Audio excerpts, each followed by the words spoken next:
Hey guys, tonight we begin a gentle journey into Victorian London's very own day of suds and steam, where dawn baskets clatter over cobblestones and black iron cauldrons whisper with rising bubbles. Picture yourself wrapped in the hiss of soapy water, the swell of warm air off crackling coals, and the soft snap of wooden clothespins. If you enjoy this cozy escape, please like and subscribe and share your city and local time in the comments so we can all drift off together around the globe. Now's the moment to dim your lights, switch on a soft fan, and settle in for a soothing tale. Let anticipation curl like steam around your senses as we prepare to step back into a 19th century washhouse, one gentle detail at a time. Now the story begins. Close your eyes, take a deep breath, and focus on the tale. Soon you will drift into restful slumber. The screen now fades to darkness. The candle's flame quivers in the dim room as the first threads of dawn remain hidden behind soot-dark windows. Mrs. Hawthorne lies awake for a moment longer, listening to the steady rhythm of her own pulse against the hush of the early morning. The hearth is cold, its last embers long since spent, but a faint residual warmth lingers in the stones beneath her feet. With practiced caution, she pushes back the thin wool blanket and rises, her slippered feet seeking familiar floorboards that creak ever so softly under her weight. In the lantern's wavering glow, half-packed linens spill from a wicker basket. Coarse sheets, cotton shirts, starched collars, and the muslin petticoats she will carry to the washhouse before sunrise fully breaks.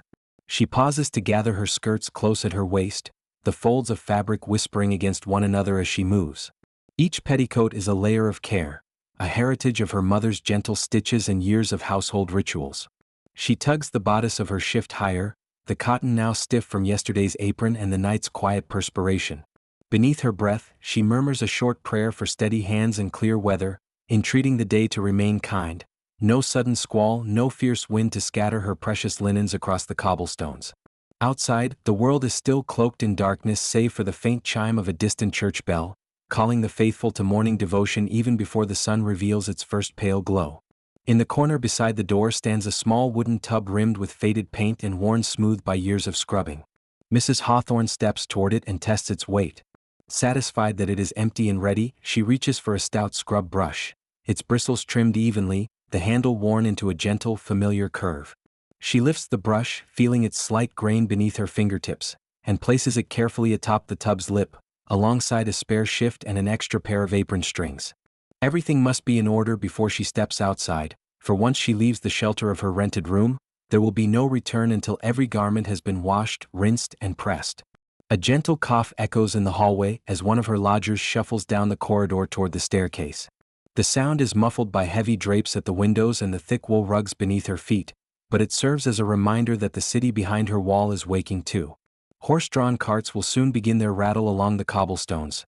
Vendors will raise their voices at market stalls, and the pale, mist-laden breaths of washerwomen will rise in tandem from the communal washhouses. For now, though, Mrs. Hawthorne holds this moment of solitude close, breathing deeply of the cool air that drifts in when she cracks the window just wide enough to feel the chill, yet no further. From a narrow shelf above the fireplace, she retrieves a small pewter dish containing softened lard soap. With thumb and forefinger, she crumbles a sliver into a tin cup of water, watching as faint ribbons of grease swirl and then vanish, leaving the water suddenly milky. This solution, she knows, will help to break down the day's grime upon the linens. She tucks the cup into the basket's side pocket and straightens a coil of spare rope for securing bundles once they emerge from the wash. Her movements are deliberate, methodical, a silent choreography honed through countless mornings just like this. Drawing on the last flicker of candlelight, she crosses to the low wooden washbench that stands against the wall. The surface is scarred by generations of scrubbing, deep grooves etched into the grain, places where coarse linen once bit sharply against the wood. She runs her fingers over the bench's uneven edge, recalling stories told by her mother of how the board itself was crafted by her grandfather from an old oak beam. In that quiet recollection, she finds comfort. The board is not merely a tool, it is a keeper of memory, a witness to her family's daily toil and unwavering perseverance. She stands for a moment, basket in hand, and gazes at her reflection in a small, dusty mirror propped atop a chipped bureau. The glow of the single candle throws soft shadows across her features, the faint crease at her brow, the gentle set of her jaw, and the determined light in her eyes. She straightens her cotton cap, pinned carefully so that no stray lock of hair will slip free in the steam of the cauldron, and lifts her chin.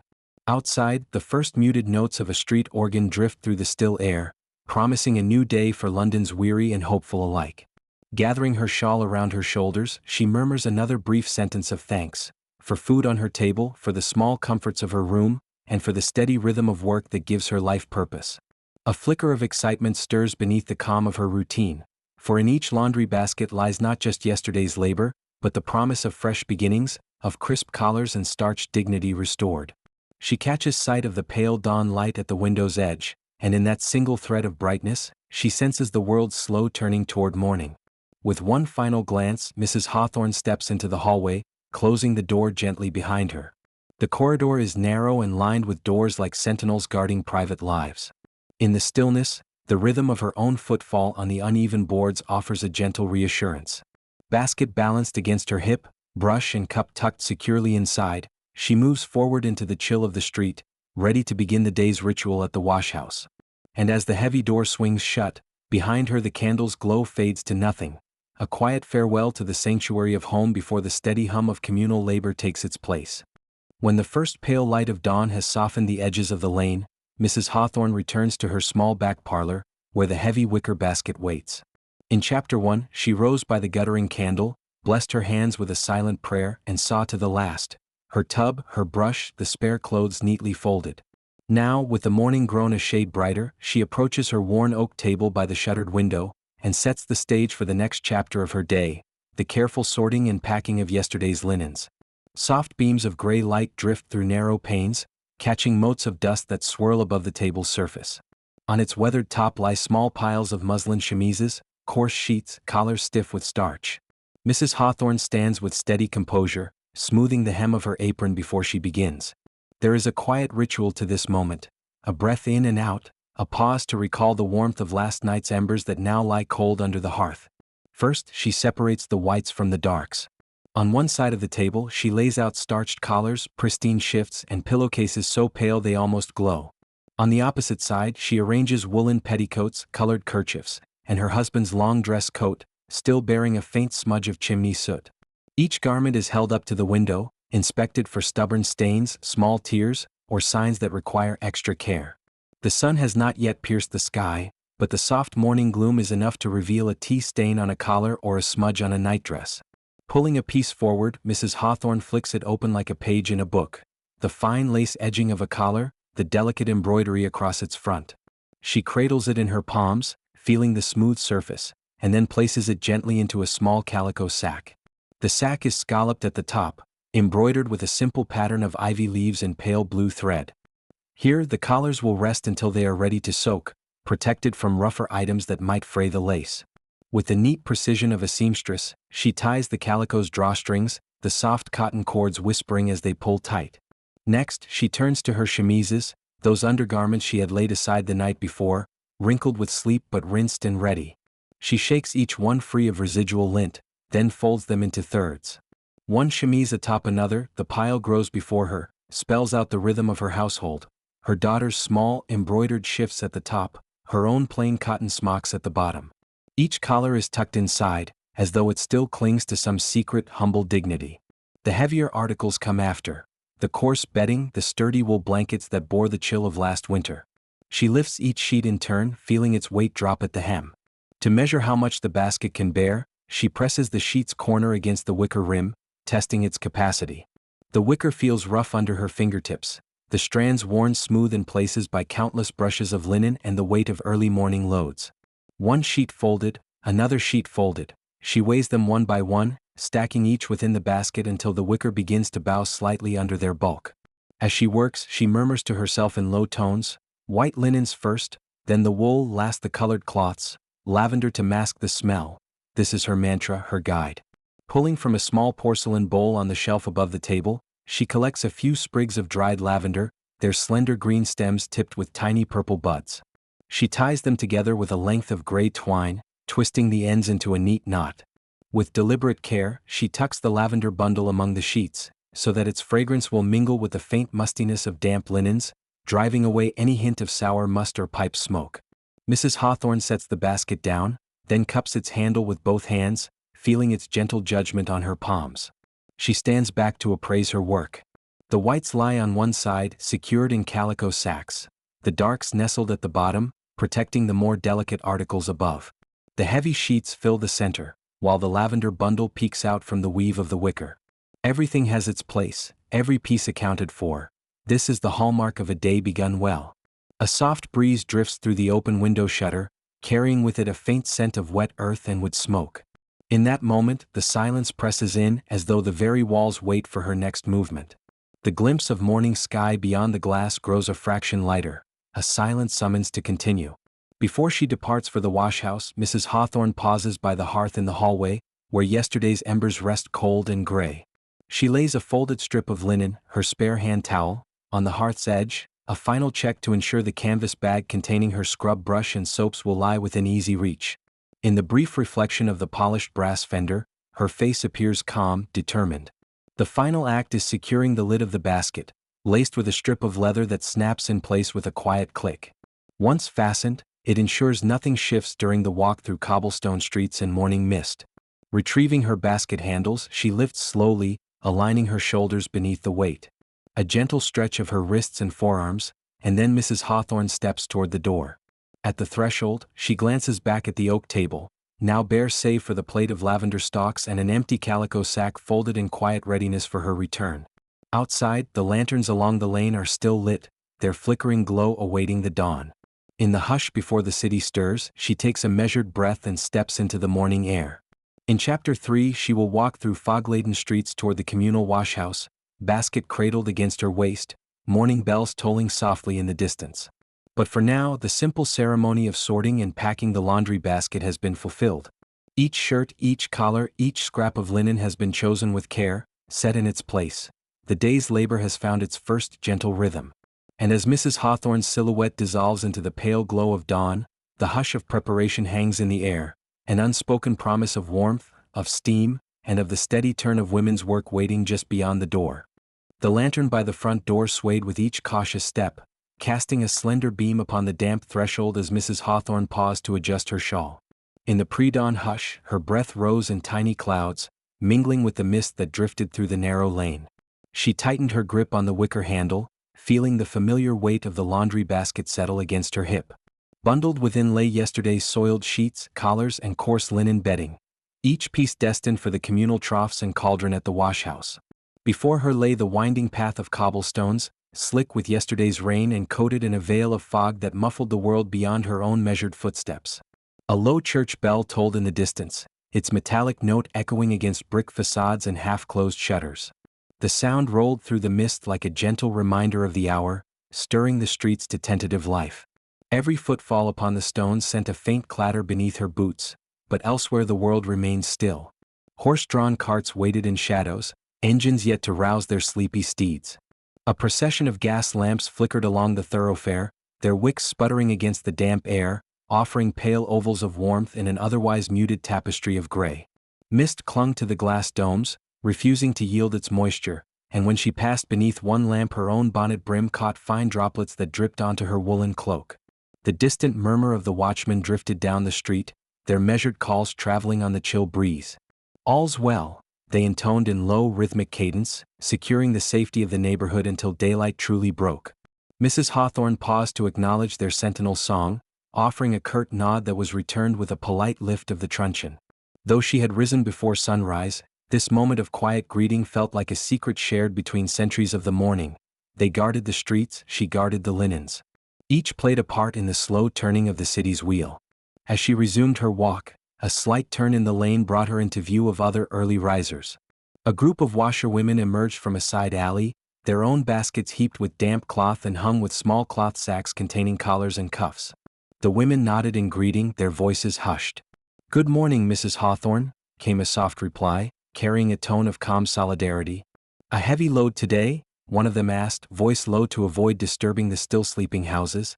Mrs. Hawthorne offered a gentle smile, adjusting her bonnet brim to keep the mist from her eyes. "My usual," she answered with quiet resolve. "The rain fell late, so everything's heavier than I'd hoped."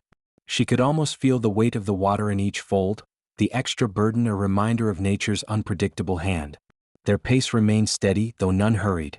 The stones were slippery and a fall could endanger both dignity and fabric. Their footsteps formed a procession, the soft tap of leather boots, the muffled rustle of skirts, the subtle creak of basket handles shifting with each stride. Under the glow of another gas lamp their breath shone white in the air. Beyond them lay a cluster of horse-drawn vendors already preparing their stands, barrows of fruit half covered with cloth, boards of homemade cheese stacked beneath flapping tarps. The vendors offered quiet nods or low-murmured good mornings, in return as Mrs. Hawthorne passed, but none lingered. Their world belonged to different rhythms, the turning of wheels, the lubrication of harness, the calling out of wares. But she moved through their midst with equal purpose, a silent partner in the unfolding day. By the time she reached the corner where two streets intersected, the fog had grown even denser. Wisps of mist curled around the black iron posts that supported overhead lamp chains. The sound of water dripping from gutter spouts became a steady accompaniment, a gentle patter as each droplet freed itself from metal into stone. Mrs. Hawthorne's bonnet tip caught another bead of moisture, and she tilted her head to let it roll off the brim. The air smelled faintly of damp wood, of peat ashes from unseen hearths, and of the distant river that lay just beyond the next block. She breathed in that mixture, letting it center her mind for the task ahead. At last the low building of the washhouse appeared through the veil. A glow of light shone from its narrow windows, illuminating the mist immediately around its heavy oak door. A slender wisp of smoke drifted from the chimney, hinting at hearth fires already coaxed to life within. Mary the caretaker stood there, wrapped in a woolen shawl, her bobbin cap tugged low. She greeted each arriving washerwoman with a nod, then swung open the door to usher them into the steamy interior. As Mrs. Hawthorne approached, her neighbor, Grace Millington, fell into step beside her. Grace's own basket was lighter, but in her eyes danced the same mixture of anticipation and quiet endurance that Mrs. Hawthorne knew well. "Have you ever known the fog to be thicker than this?" Grace murmured, her voice nearly swallowed by the damp hush. They shared a small laugh, though it came out as a soft exhalation. "It's the heaviest I've seen in years," Mrs. Hawthorne replied, "but at least it hides the grime of the streets. We'll carry in white sheets that appear as pale ghosts against these walls." Grace smiled, the corners of her mouth lifting. "Ghosts make clean," she agreed. They reached the threshold together, and Mary lifted the latch with a slight creak that seemed louder in the stillness. The door opened fully, releasing a gentle wave of warmth and steam that curled around them like a welcome embrace. The hush of the street gave way to the rhythmic clink of wooden tubs, the soft roar of a fire in the hearth, and the murmur of early conversation. Mrs. Hawthorne inhaled deeply, her senses alive to the scent of wet wool mingled with lye and soot. She stepped inside, her wet cloak trailing behind her, and set the basket down upon the long plank bench that ran along the wall. She paused a moment more to glance back through the open door at the gray world beyond. The mist lay thick still, and in the dim glow of the lamps she could just make out the silhouettes of the women she had passed en route, each one now a familiar face in this daily pilgrimage. At her side, Grace settled her basket with a soft thump. Together they laid a hand briefly on the aged wood of the bench, as though greeting old friends. Then, in a shared breath of resolve, they turned inward, ready to begin their morning's work. In that transition, from the cold damp of the street to the hot, whispering chambers of the washhouse, Mrs. Hawthorne felt the first true stirrings of her day. The mist-laden walk had prepared her, each step a meditation, each greeting a reminder of companionship, each toll of the bell a promise that labor, however humble, carried within it a quiet dignity. She lifted her head, smoothed her cap, and reached into her basket for the first bundle of linens. With calm determination she set to work, the fog-shrouded streets left behind as the low hum of the hearth and the gentle splash of water welcomed her in. A low rumble of conversation drifts through the narrow alley as Mrs. Hawthorne and her neighbors press toward the stout wooden doors of the communal washhouse. The sky remains a bruised shade of indigo, yet already the first glow of dawn seeps through narrow cracks between half-shuttered windows. With a gentle push, one of the heavier doors swings inward, its iron hinges protesting with a long, slow creak that echoes across the paved courtyard. Damp morning air laden with coal smoke and wood ash slips past the threshold, curling around stockings and skirts as if drawn by the warmth that lies within. Inside, the hearths are already alight, flickering hearth fires nestled beneath blackened iron cauldrons that occupy the far wall like silent sentinels. Faint curls of steam rise from the rim of one pot, drifting toward a beam of weak, gray light that pierces the smoky gloom in a single, slender column. That beam illuminates suspended motes of dust, each one drifting slowly as though time itself has softened here, paused between each inhale and exhale. A hush falls as Mrs. Hawthorne steps across the threshold. The air is warm enough to banish the morning chill, yet not so hot as to feel oppressive, a gentle embrace before the real labor begins. At the foot of the hearth, a row of sturdy wooden benches stretches the length of the hall, their surfaces smoothed by years of coaxing heavy baskets into place. Empty tubs, oaken vessels ringed with iron hoops, stand in neat alignment before the benches, each one waiting under the dim glow of a single oil lamp.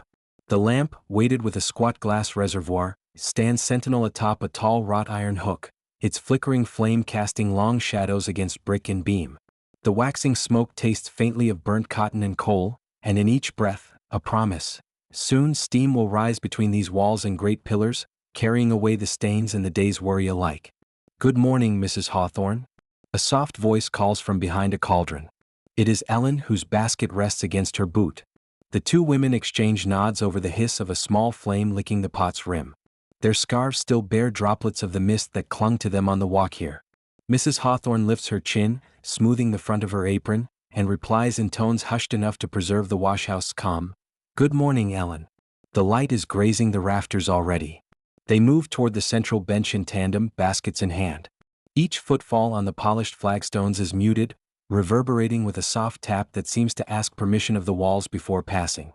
At the bench, the women bend in near unison, hooking woven handles on the bench's edge. With a small creak of rattan, the baskets tip, spilling their contents in a neat pile of damp linens, collars, and small cloth sacks filled with lye or fresh lavender for scent.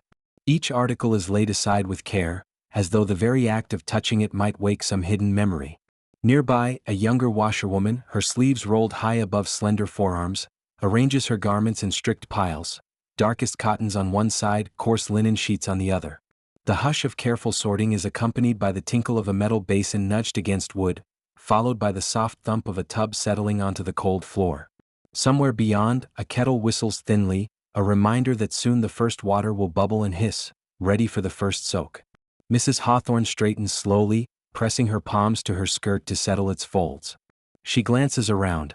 A line of empty tubs lies ready, their interiors smooth and pale against the darker stone floor. Metal basins stand at intervals, their broad rims ready to catch the first pour from the pump outside. On a shelf above a fading oil lamp, small glass jars catch the lamplight. Some hold lye collected from last season's ashes, others neat bundles of soapwort root. All will soon find their way into water that will swirl and foam around her beloved linens. A subtle murmur of friendly chatter begins to rise. One woman murmurs about the morning's price of coal, another remarks on a neighbor's new bonnet, the brim trimmed with fresh ribbons. Their words are neither loud nor hurried. Each sentence falls softly as though they speak beneath silken canopies. It is a gentle camaraderie born of shared toil, the knowledge that each woman here has risen before dawn, carried her burden along winding alleys, and braved the smoky air so that families might sleep beneath clean sheets. At the far end of the hall, beyond the benches, stout wooden doors lead to a small antechamber where the water pump stands. Though the pump itself is not yet in motion, its silent lever waits expectantly. Once the cauldrons have been coaxed to a roiling heat, water will be drawn, sluiced into tubs and stirred with long paddles. But for now, the workshop remains a tableau of potential. The empty tubs and glass jars and basins cradle anticipation rather than items in use. Mrs. Hawthorne reaches down to her linen pile and lifts the first worn sheet, its faded stripes almost undone by years of faithful service. She inhales as she unfolds it, taking in the faint scent of lavender sachets that mingled with the dampness of her walk. The fabric is cool to the touch, and she lays it gently along the bench's length. She pauses, letting her fingertips trace the bruised remnants of a crimson stain that survived every previous wash. Soon, she tells herself, it will soften and dissolve into the suds, carried away by water and soap and patient hands. With that, she turns to the next batch of garments, stockings threaded through calico pouches, collars bound with neat strings, a pile of table linen still bearing yesterday's smudged ink. Piece by piece, she arranges them, grouping each kind with quiet precision. Her neighbors follow suit, and soon the bench is dotted with small hills of cloth, each destined for a different treatment. Overhead, the mingled scents of wet cotton, rising steam, and faint traces of coal fill the space with the gentle aroma of industry. As the last basket empties, Mrs. Hawthorne pans her gaze across the hall one more time. The women stand poised at their benches, hands resting for a moment on wood worn smooth by many dawns. The fire calls them, the tubs beckon, and already the first coils of steam press against the low ceiling, promising warmth and ritual in equal measure. This is the silent pause before labor begins in earnest. a breath drawn deep, a moment of stillness before the day unfolds.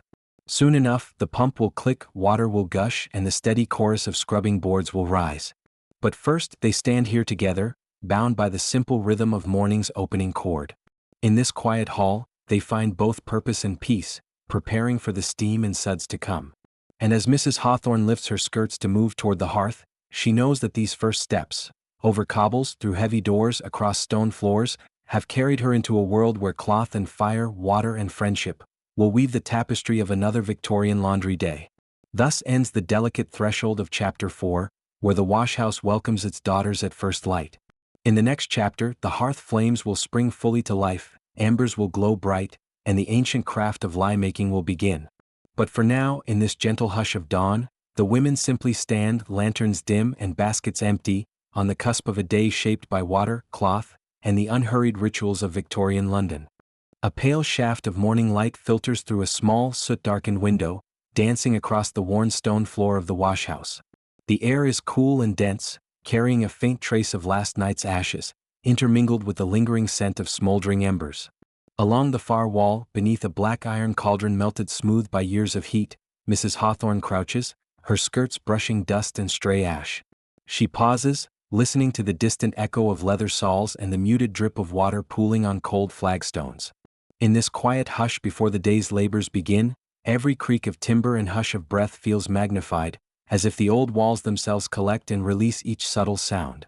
Reaching forward, she picks up a pair of sturdy iron tongs, their handles worn smooth by countless hands before hers. The metal is cool to the touch, but she welcomes its solid weight, gripping the tongs firmly as though drawing strength from their history. With careful precision, she nudges aside a small heap of gray ash that has drifted down from the flue. The shovel she uses is slender and curved, its wooden grip smoothed by time. She slides its blade under the ash, lifts and shakes gently. A soft shower of powder drifts back into place, uncovering glowing coals hidden beneath, faint but unmistakably alive. A low crackle stirs as the exposed coals greet fresh air. Tiny veins of red trace the edges of each coal piece, little rivers of heat pulsing through black stone. Mrs. Hawthorne lifts one of the coals with her tongs and lays it carefully onto the grate's center. It lands with a muted clink. She repeats the motion, selecting coals that lie warmest at their core. Each placement is deliberate, designed to coax the fire into a steady, even burn. Around her, the other washerwomen draw near, drawn by the promise of warmth, their shadows flickering on the brick walls like silent dancers. Next, she reaches for a small basket of coal pieces stacked neatly to one side. Each lump is heavy with promise, promising a long, even burn once the kindling catches. She lifts a handful and tips it gently onto the grate. The pieces rattle softly, each coal making a crisp, hollow note as it lands on iron. The sound is strangely comforting, a measured percussion that speaks of routine and order. A neighbor, Mrs. Patel, nods in approval and adds a pinch of paper-wrapped kindling to bridge the old coals with the new. The paper crackles as it succumbs to heat, curling and blackening at the edges. From the far bench, the bellows draw attention. Its leather sides are skillfully beaten and folded, the wooden handles polished by time. Mrs. Hawthorne directs the long spout toward the glowing embers. With slow, steady strokes, she pumps air beneath the grate. Each compression exhales a hush of breath, feeding oxygen to smoldering coals. The fire responds with a gentle roar, a pulsing heat that radiates outward in waves. Tiny flames leap upward, licking the base of the cauldron, reminding every hand in the room of the day's first and most essential task. As the fire grows, wisps of pale smoke drift upward, gathering in lazy spirals above the cauldron's rim. The thick iron bellows fall silent for a moment, allowing the women to hear the hearth's soft murmur, the hiss of trapped moisture as it bursts from coal, the low rumble of heat against metal, a steady heartbeat of warmth. Mrs. Hawthorne cups her hands, drawing them close to the embers, letting the radiant glow seep into her chilled fingers. She feels stiffness ease, joints loosening as if waking from a long slumber. Around her, stooped figures rise a little straighter, sharing a collective sigh of relief. With the hearth now roaring, she shifts her attention to the cauldron itself. Kneeling, she lifts a wooden ladle, its long handle seasoned by steam and frequent stirring.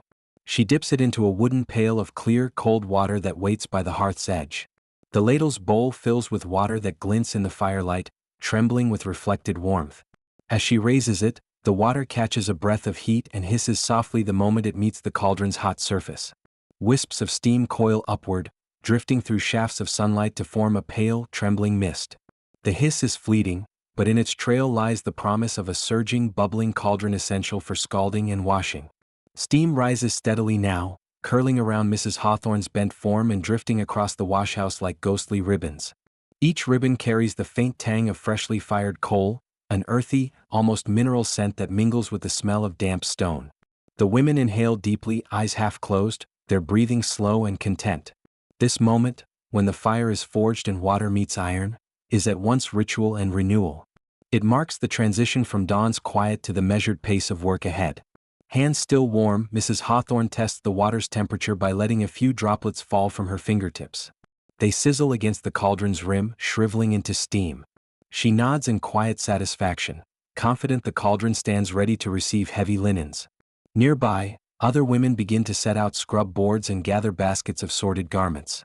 But here, at the hearth's threshold, time moves with a gentleness all its own. The world beyond these walls, the clamor of carts, the clang of church bells, feels suspended, distant.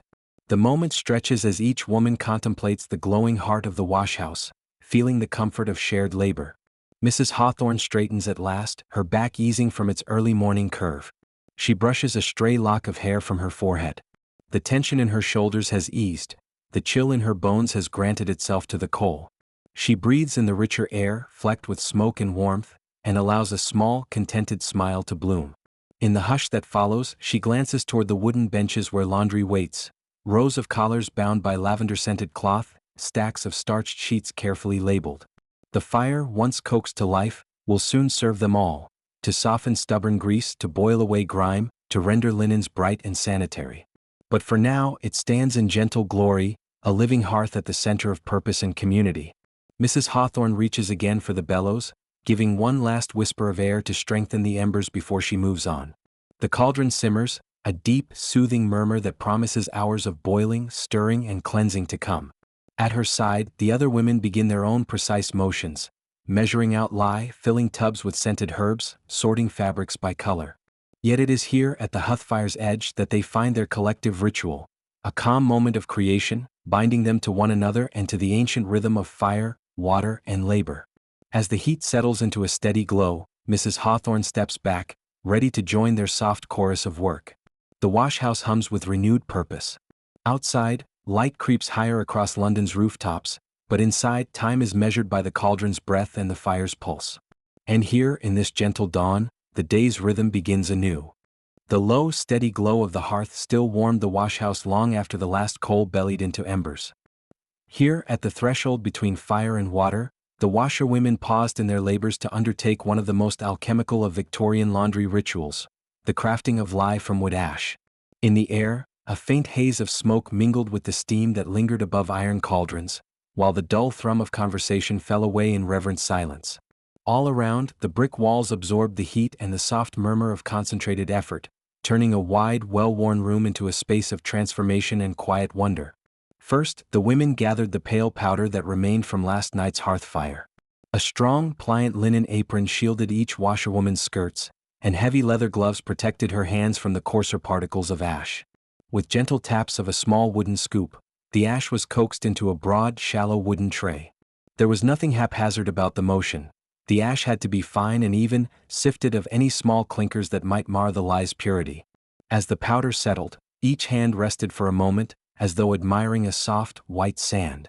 Then they would turn and fetch a pail of collected rainwater, drawn earlier from the cistern behind the washhouse and set aside for this very purpose. The rainwater was almost too clear to see but for the faint greenish tint left by long rest in wooden barrels.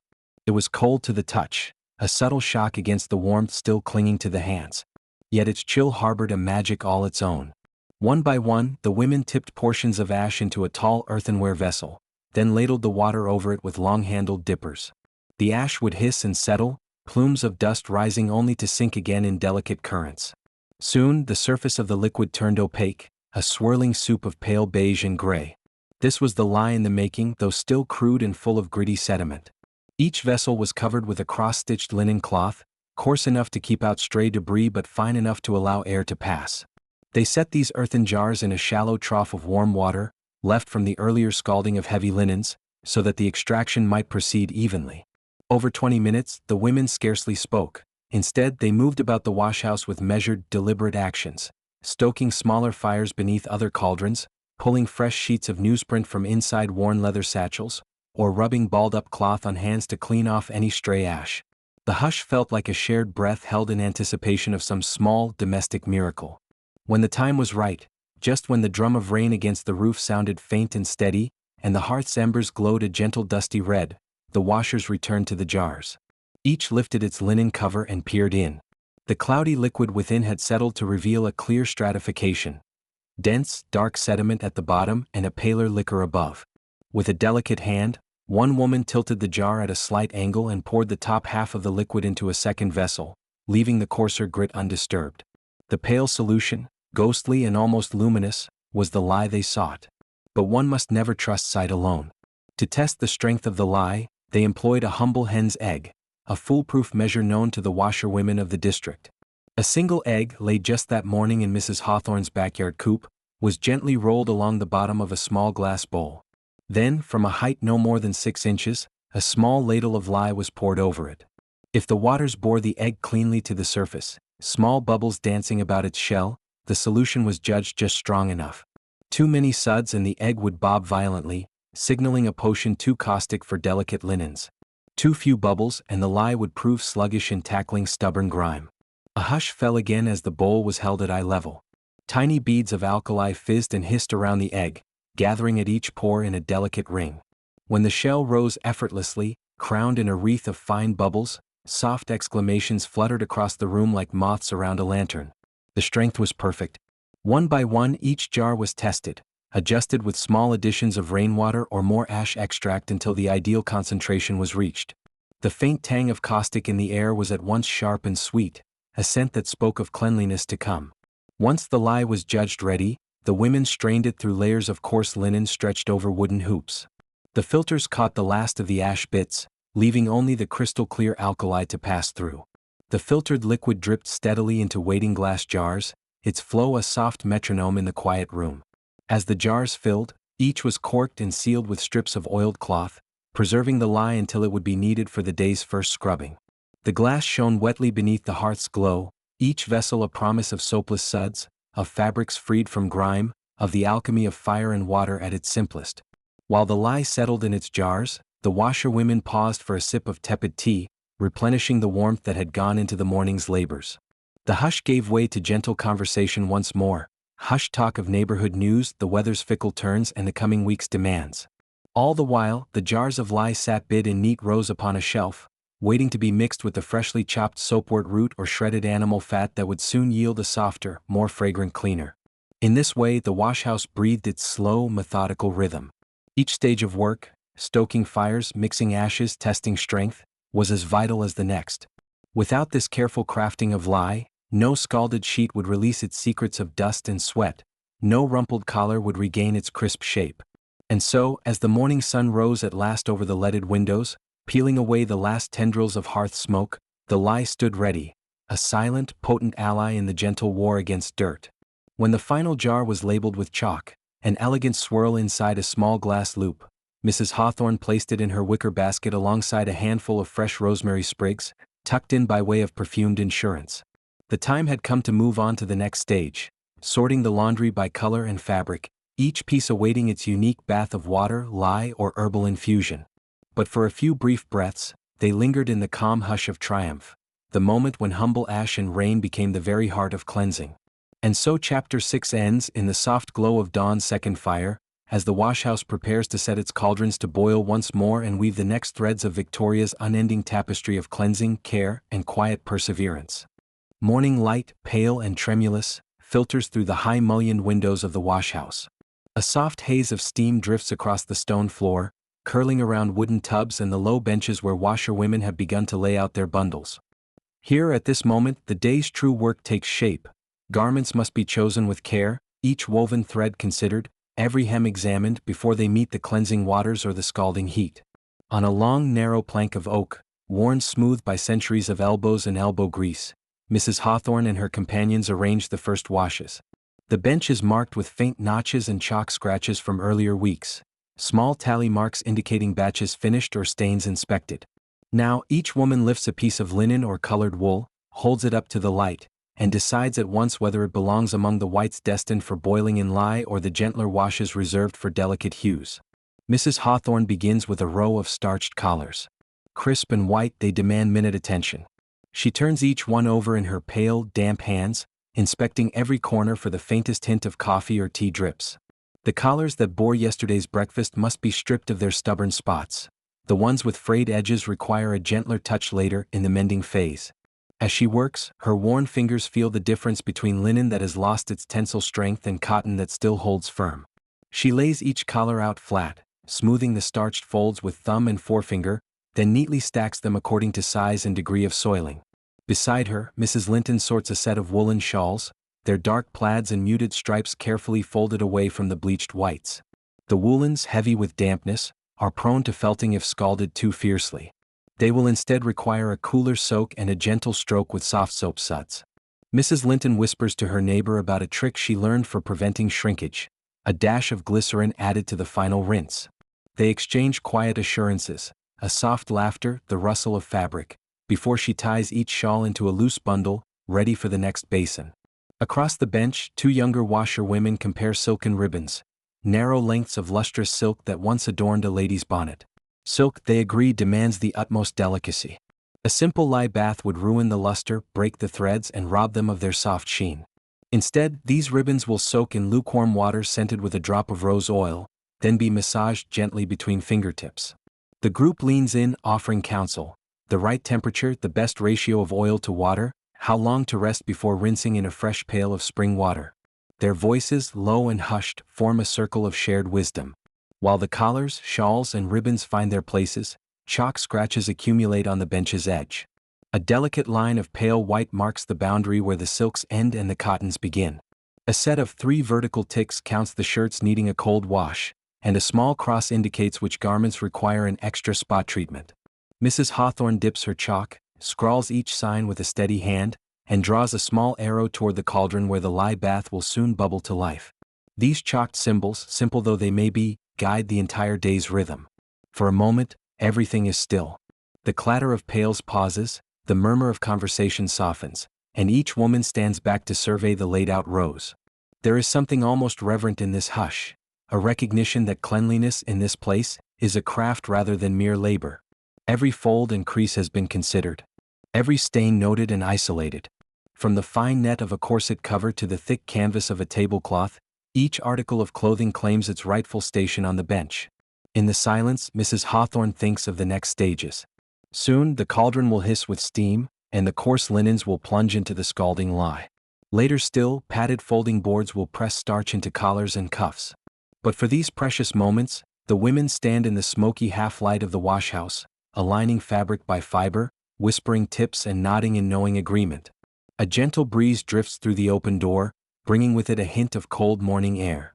It stirs the steam, carries a faint tang of smoke from the hearth, and stirs the chalk dust on the bench.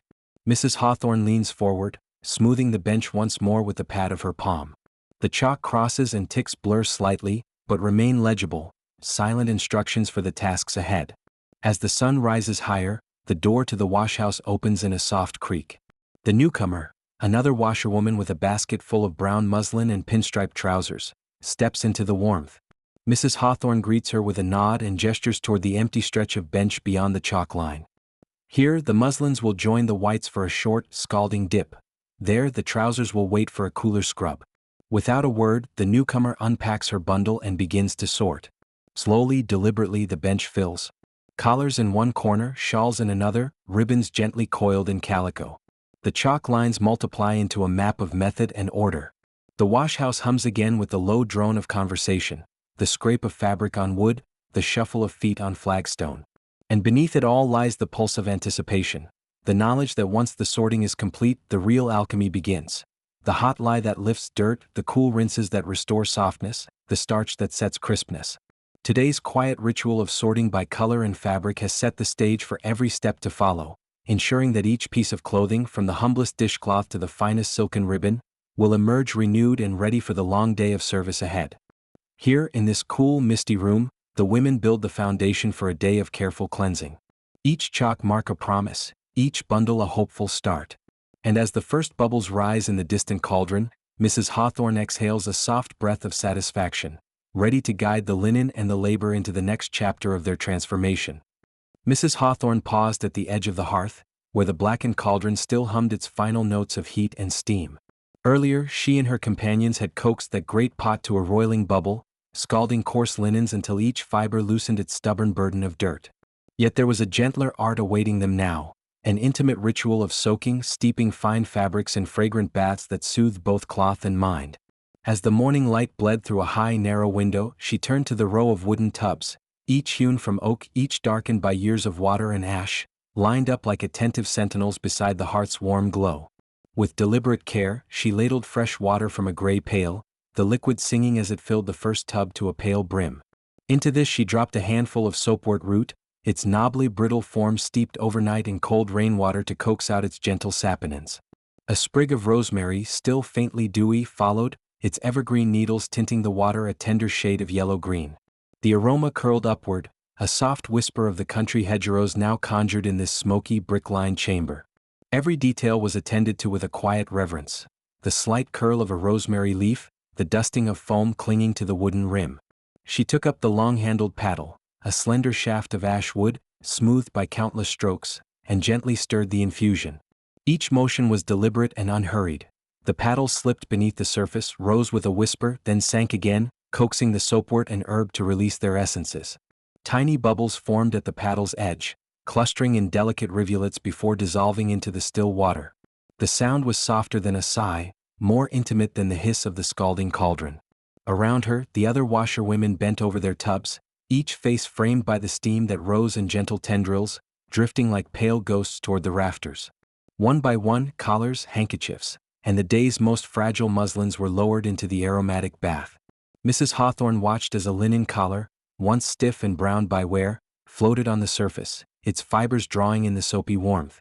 She slipped her fingers beneath its edge, feeling the fabric yield like soft clay. The rough creases smoothed beneath her touch, and as she lifted it carefully, the water streamed off in long, limpid ribbons that caught the light. A neighboring washerwoman murmured her approval, deep enough to be felt as well as heard, and for a moment their shared patience became a gentle chorus in the hush of pre-noon calm. Steam curled around bowed heads and gray aprons, carrying with it the subtle sweetness of rosemary sharpened by the faintly bitter trace of soapwort. Inhaling deeply, Mrs. Hawthorne thought of her own small garden at home, where the rosemary grew against a low brick wall, where the bees visited and the air was always a little warmer. Here, in this communal washhouse, those memories mingled with the scent of coal and ash and unspoken camaraderie. Each woman, whether steeped in routine for decades or newly apprenticed to the rhythm of laundry day, found a measure of peace in the slow swirl of water and herb. From her tub, she retrieved a slender chemise edged in lace, its bodice embroidered with tiny blossoms. She nestled it into a second bath, this one laced with lavender heads to banish any lingering must. The stem snapped as she tucked it between the folds, releasing a final plume of violet fragrance. The chemise sank, buoyed by air caught in its seams, then drifted beneath the surface where the lavender and soapwort would soften its collars and banish old stains without a harsh scrub.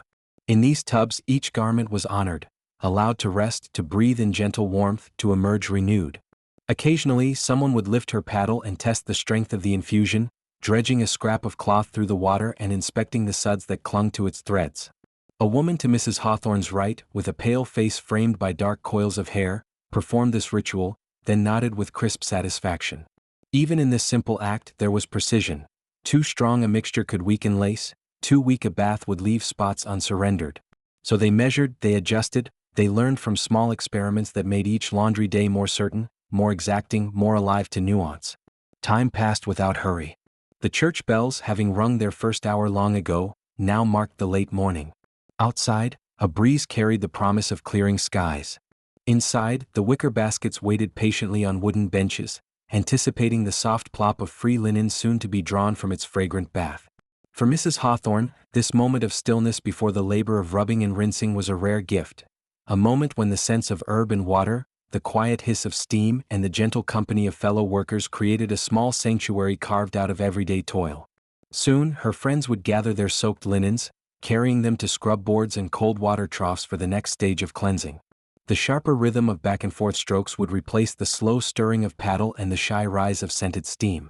Yet in her bones, she already carried the memory of this tub, of water warmed by embers, of rosemary and soapwort weaving their subtle magic, of a lull in the labor when cloth and washer alike could pause and be renewed. As she leaned forward to transfer a chemise from one tub to the next, her heart was content. The day's work lay mapped before her, each step a quiet verse in the age-old poem of Victorian Laundry Day. This was Chapter 8 in the daily story of heat and herb, of labor and respite. It served as a gentle bridge between the fierce scalding of coarse linens and the rhythmic scrub-board chants still to come.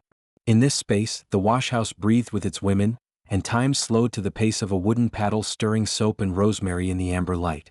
And as Mrs. Hawthorne prepared to move forward, she carried with her the calm certainty that the garments now steeping in herbal baths would emerge more than clean. They would carry the tender imprint of care and quiet devotion, ready for the scrubbing that awaited beyond the next threshold. Dawn's pale light had long since brightened the washhouse windows by the time Mrs. Hawthorne turned again toward the cauldron that simmered over the embers. The steady roar of the fire seemed to fill the vaulted brick hall, and the heat rose in gentle waves, curling around the shoulders of every woman bent earthward over tubs and troughs. Here, in the heart of the communal washhouse, the moment had come to move from the careful soaking of fine linens into the boisterous business of scalding coarse sheets and towels. Every movement was deliberate, every breath measured against the hiss of hot steam. Mrs. Hawthorne drew in a slow lungful of humid air, making room for the acrid tang of burning coal. She glanced at the heavy iron tongs resting beside the blackened mouth of the cauldron, its rim wreathed in rivulets of condensation. In one motion, she took up the tongs, their wooden handles cool beneath her fingers, and leaned forward to grip the first fold of coarse hemp. The linen felt sturdy and unyielding, as if it would defy any attempt to wring out its ancient dirt. Drawing back, she steadied her feet on the damp flagstones, careful to avoid a stray puddle. Then, with a swift yet controlled motion, she plunged the linen into the boiling depths. A gout of steam exploded upward, enveloping her face in a fine cloud that stung her eyes and scented her hair with the sharp perfume of alkali and smoke. For a heartbeat, she stood still, letting the hiss of the cauldron draw her focus inward, her senses attuned to the rise and fall of bubbling water. The other washerwomen moved about her in a measured dance, each performing her own ritual beneath the great black pot.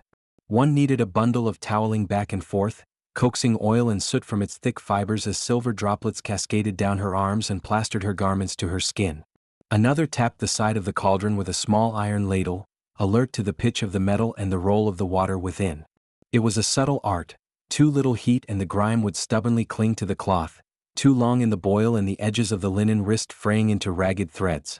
When the first minute had passed, Mrs. Hawthorne slipped the tongs beneath the immersed fabric again, cradling it gently as though it were a living thing. She lifted it slowly, watching how the water spilled through the weave and streamed back into the cauldron in a steady ribbon.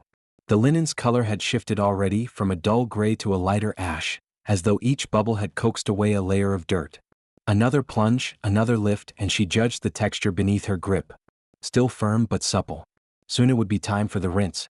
Between each cycle, she laid the bundle across the lip of the pot, letting excess liquid drip back into the flame's radiant heart. The sound was like a low drumbeat, drop, drip, drop, measured and calming. Around her, the other women paused in their own tasks, their scrub boards and herbal tubs momentarily abandoned. Even the hearth seemed to quiet, its rumble settling into a satisfied hum as it bore the weight of their combined duties. Outside, the morning sun climbed higher, sending golden shafts of light through the grime-coated panes.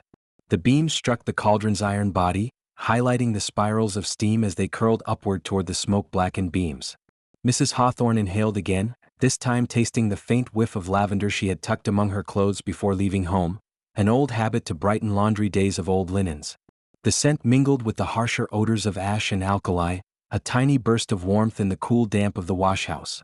Returning the bundle to the rolling water, she hummed a soft refrain, a chant she had picked up years before, a lullaby of her mother's to will back shy children or mend a frayed hem.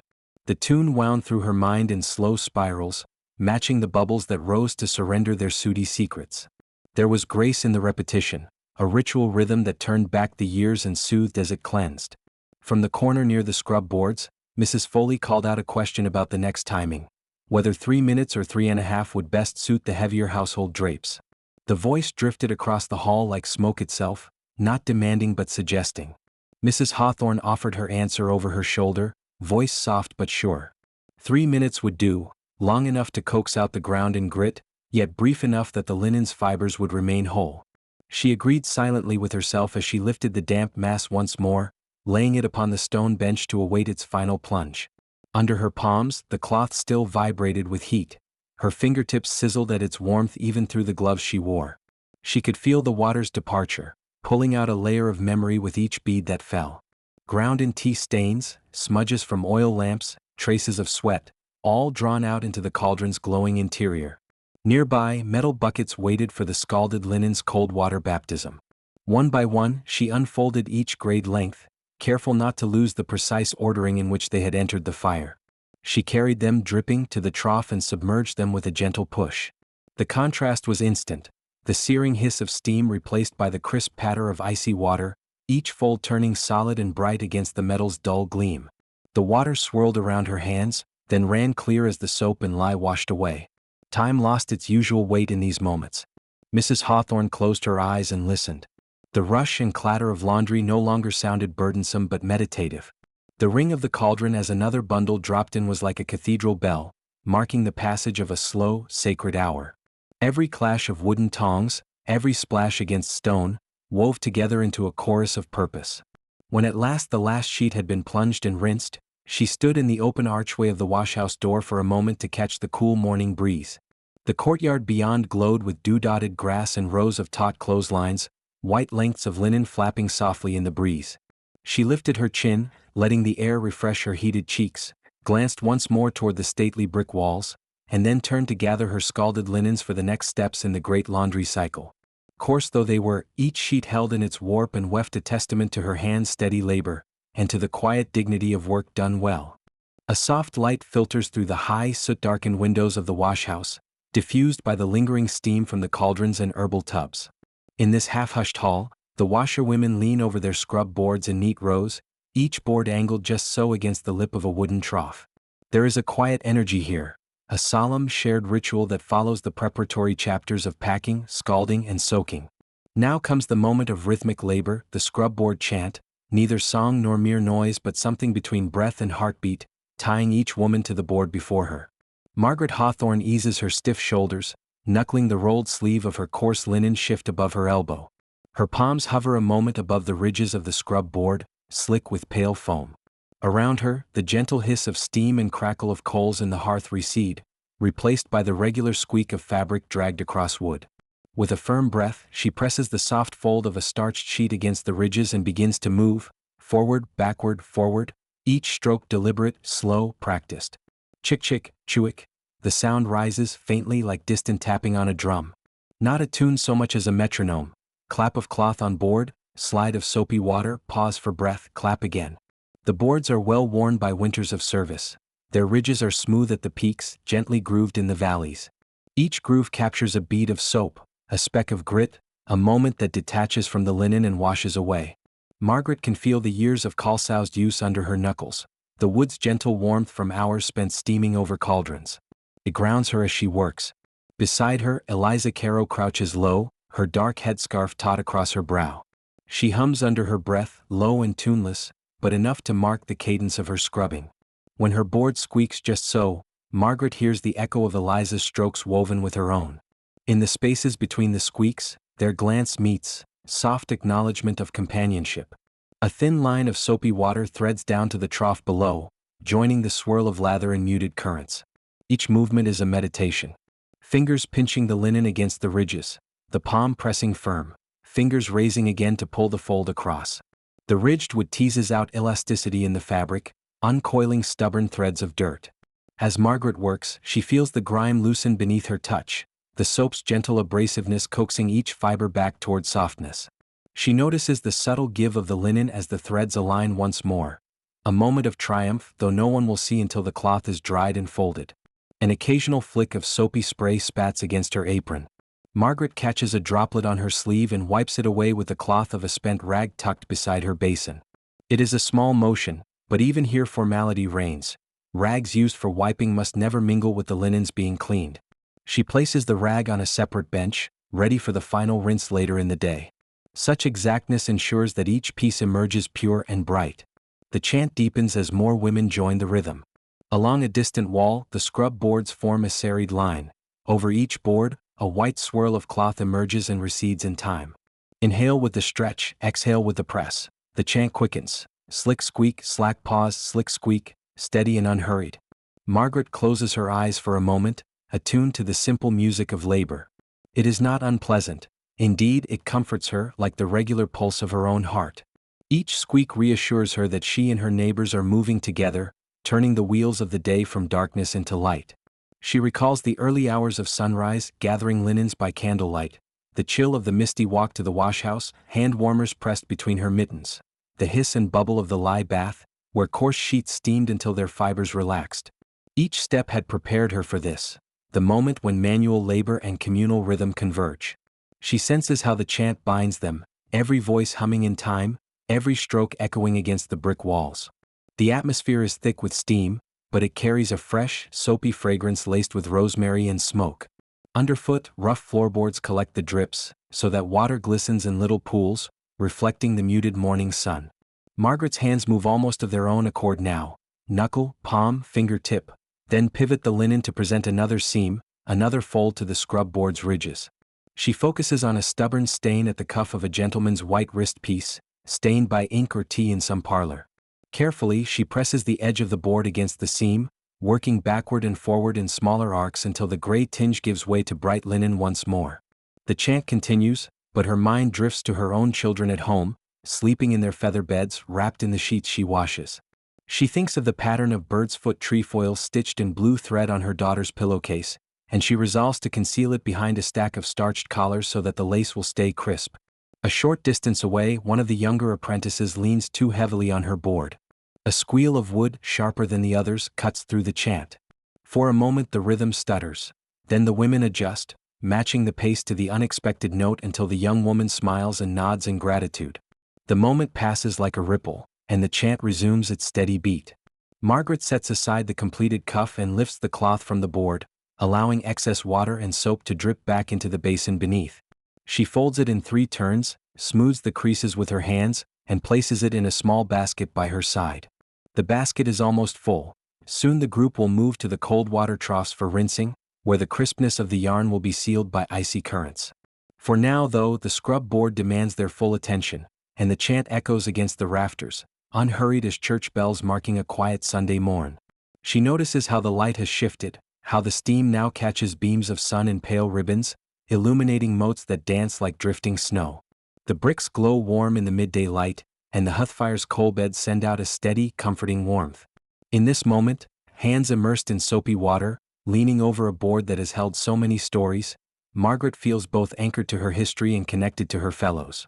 The scrub board chant is their inheritance, passed down through generations of washerwomen. A simple song of endurance. At last, as her basket stands heavy with folded linens, the chant softens. The women lower their boards, grab the edges of their aprons and gather around the troughs. A final shared glance, a quick exhalation as steam mingles with cooler air. The scrubboard chapter of their morning draws to a close. Soon the swift cold of rinsing water will replace the gentle warmth of soap and steam, sealing the cleanliness they have coaxed from the fibers. But before they rise, Margaret offers a silent word of thanks, to her ancestors whose hands once paddled these same boards, to the board itself for its steady service, and to the women beside her, whose voices and motions transformed solitary toil into rhythmic communion. With that, she lifts her board, carries it to its resting rack, and steps toward the next stage of the day, the echo of the scrubboard chant still ringing softly in her bones. When the last echo of the scrubboard chant has fallen silent against the brick walls and the washers lean back from their work to catch their breath, a hush descends upon the washhouse central hall. Steam still clings to the rafters and rivulets of warm moisture bead on the edges of the wooden troughs, but the great task of loosening grit and grime has been accomplished. Now comes the hour of clarity, the gentle, bracing ritual of the cold water rinse. A chorus of soft sighs rises as each washer rises and steps toward the long, low tubs set against the opposite wall. These troughs, hewn from old oak and lined with worn slate, are fed by a narrow channel that carries ice-cold spring water from the pump-house around the corner. The temperature is startling after the heat of the cauldrons and the fizzing lye baths, a cool that stings the fingertips and bites the backs of our hands. Yet it is a welcome cold, a pure clarity that washes away the last vestiges of alkali and soap, leaving the linens crisp and bright. Mrs. Hawthorne approaches the trough with measured steps. In her left hand she holds a bundle of muslin aprons, ribbons of once dull fabric pressed between fingers already roughed by hard work. With her right, she plucks the first apron free and submerges it in the clear water. The garment dips beneath the surface, and for a moment the reflections of early morning light dance across the stone-tiled floor, slender shafts of gold that quiver with each subtle ripple. Her fingertips move in a slow, circular motion, guiding the cloth through the cold stream. She presses and releases, coaxing the suds to the surface, and as they rise they collect in small, pearly rafts that drift down the trough like fragile paddle boats. At the edge of her vision, she notes the delicate play of bubbles, the way they swell in clusters, then pop and vanish without a trace, as ephemeral as dew upon a spring leaf. Across the room, Mrs. Carroway lets out a soft laugh as a stray droplet flicks her apron. She had been leaning over her trough, bent in concentration, when a sudsy splash caught her by surprise. The spritz lands with a gentle pat and she straightens, the corners of her lips turning up. "Oh, you rogue dribbler," she murmurs, shaking a finger at the neighboring washer. Immediately, another chuckle ripples through the benches, a private current of warmth in the cold hall. Every woman at her tub is lost in the same quiet dance, palms pressing silk handkerchiefs, skirts of sturdy linen, fine collars and cuffs, through the icy flow. Each gesture is deliberate, respectful of the fabric's life and history. A coarse sheet might require more pressure, a stronger plunge to expel the last murk. A length of lawn requires tenderness, gentleness, lest its weave loosen or tear. They move in their own rhythms, yet there is harmony, a communal cadence born of 1,000 mornings spent in this very act. The rinsed troughs lie opposite the hearth's old iron hearth. From here one can see the smudged windows to the yard, where the sun's first rays drift over clotheslines heavy with evaporating moisture. Their gleaming whiteness beckons, but the washers remain patient. The cold water rinse is a liminal time, a pause between the labored scrubbing and the fine art of starching that follows. Here lies a moment of rest, of reflection, as though the linens themselves are taking breath, shedding the sweat and toil of their service and preparing for the renewed dignity of the day's wear. Mrs. Hawthorne lifts her apron now, letting excess water drip back into the trough. Each drop falls with a staccato murmur that echoes faintly, like distant raindrops pattering on a tin roof. She sets the bundle down on the rim of the tub, her palms pressing gently to squeeze out the remainder of the water. The fabric yields beneath her fingers with a soft crackle, the threads cool and taut. She drapes it over the edge of the trough, letting it rest for a heartbeat as she fetches the next piece. Between the tubs, the floor is slick with splashed water, and the stones glimmer as though polished by countless footsteps. Steam no longer obscures the rafters. Now the dampness hangs low around their ankles, a reminder that the day's work is half done. Beyond the open door, cartwheels squeak on cobblestones, and somewhere a church bell peals in the distance. The world beyond the washhouse continues its stirrings, but inside there is only the hush of rinsing, the small rustle of cloth, and the muted sighs of satisfaction. As Mrs. Hawthorne reaches for a pair of collars, she pauses for a moment. The collars, starched stiff and trimmed with lace, had already been softened gently in soapwort water, and now they require the cold embrace to seal their whiteness. She curls her fingers around a collar's corner and lowers it into the icy flow. The lace stiffens instantly, the water meeting starch residue in a soft hiss. She pinches the edge, thumbs pressing the fold back on itself, and the collar snaps into shape, crisp, symmetrical, ready for the press. The steam that curls here at the water's edge is thin and fleeting. It rises in pale wisps from the warmer sacks and cauldrons beyond, but over the rinsed troughs the air remains sharp and fresh. It is a cold window in the day's labors, and the washers breathe deeply, filling their lungs with the clarity of winter springs. For all the heat they have harnessed, this moment is a lesson in restraint, embracing the clean chill, the soft gasp that accompanies the shift from hot to cold. Across the hall, a young washer pins each rinsed piece to the side of her tub, stacking them in neat piles. The cloth is still damp, but its surface gleams, every thread outlined in lustrous clarity. Those who stand nearby admire the shine, nodding in approval. A hush of respect ripples through the benches. What was once dull and stained now bears the promise of new life. Slowly, with care, Mrs. Hawthorne lifts her washed garments from the trough one by one. Aprons, collars, muslins, brightly colored ribbons now clear of soapy haze. She lays them in an orderly line upon a broad plank table, their edges aligned like ships in harbor. Each piece is withdrawn from the chill, placed upon the wood, and there the water beating on its surface is left to recede in the warmth of the hall. Here the cold water rinse ends, but it also marks the beginning of what comes next. The purified linens await their introduction to a different bath, one of refined starch, of alchemical paste that will lend crispness and life. The gleaming collars will be pressed, the skirts will bloom with stiffness, the lace edges will stand proud and unyielding. The transformation is complete in stages: scalding, scrubbing, rinsing, and now the final touch of starch alchemy. Mrs. Hawthorne straightens, brushing stray drops from her apron. She takes in her surroundings with a satisfied smile: the neat row of drained linens on the table, the satisfied hush of her companions, the soft morning light that now streams through the high windows. Beyond the tubs, the next kettle is being stoked, ready to begin its slow bubble of wheat starch and water. With a final glance at the trough, she turns to Mrs. Carroway and murmurs, "Well, Lucy, would you believe it? They sparkle as though they've never known a stain." Lucy nods, her eyes bright. "Indeed, Mary. But wait till you see them after starching. Then you'll know what true brilliance is." And so, with cold hands warmed by purpose, they move on. Each step is methodical: the stiff collars to one side, the skirts to another, the ribbons and ribbons of muslin to be transformed. The rinse has given them clarity, now the washhouse alchemists will give them form. In the hush that carries them forward, the laundry day continues, one mindful moment at a time. A washhouse hush settled over the low-beamed hall as dawn's pale light filtered through high mullioned windows.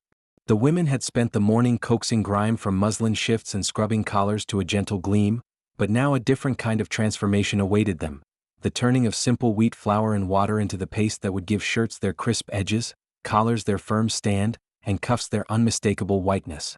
Mrs. Hawthorne stood before a squat, black kettle, a stout iron pot rimmed with rivets, resting upon a bed of bright coals, its belly already radiating soft warmth into the chill air. From her canvas sack she measured fine white starch, the powder lying on her palm like fresh fallen snow, and prepared to begin a ritual she had performed every fortnight for years. First, she poured cold spring water into the kettle, the liquid sluicing against cast iron with a faint hiss. The water's surface trembled, sending tiny ripples across the pool of fiery heat beneath. With a wooden whisk in hand, long and slender, its prongs stained a gentle yellow from countless dips in scalding paste, she stirred slowly in a wide circle, coaxing the water to bubble at its fringes. Each swirl lifted a ghostly wisp of steam, curling upward in delicate skeins that curled around the rafters like ethereal vines. Into this simmering bath she sifted a handful of wheat starch, releasing a cloud of floury dust that hung for an instant in the mellow glow of the hearth's embers. The powder settled into the water in constellations of white, and Mrs. Hawthorne's whisk moved in patient, concentric spirals, breaking up lumps and smoothing the grains into a homogeneous mixture. The kettle began to murmur, a soft gurgle that spoke of liquid about to thicken. She paused, leaning close so that she could feel the warmth on her cheeks, inhale the scent of cooking grain mingled with the unmistakable tang of smoke. Each breath carried her further from the rattle and clank of the city: no tram wheels, no distant carriage hooves, only the intimate world of starch and steam. As the paste thickened, her neighbors gathered around in a loose half-circle, their aprons still damp from the rinsing tubs. They leaned in, curious for the moment when the rough mixture would become a shining, translucent bath. Millie Jacobs brushed a stray curl of hair back from her forehead, her eyes alight with anticipation.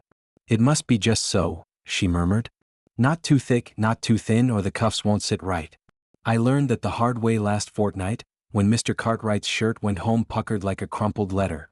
A soft laugh rippled through the assembly, and Mrs. Hawthorne dabbed a drop of the rising paste from the end of her long-handled ladle, letting it slip between forefinger and thumb. The tiny bead of starch clung, fluid yet firm, like the first note of a sonnet on the tongue. She passed a drop to Millie, who shaped it carefully against her skin before nodding in approval. A perfect flourish, neither runny nor clotted, but a glowing, opalescent dollop that gave promise of crisp pleats and sharp lines. With a practiced hand, Mrs. Hawthorne returned the ladle to the kettle and resumed stirring, her wooden tool tracing patterns that vanished into the swirl of the broth. Around them, the washhouse air grew thick with the aroma of cooked grain, sweet as porridge yet touched by the underlying musk of coal and ash. Sunshine had reached across the courtyard and danced upon the whitewashed walls.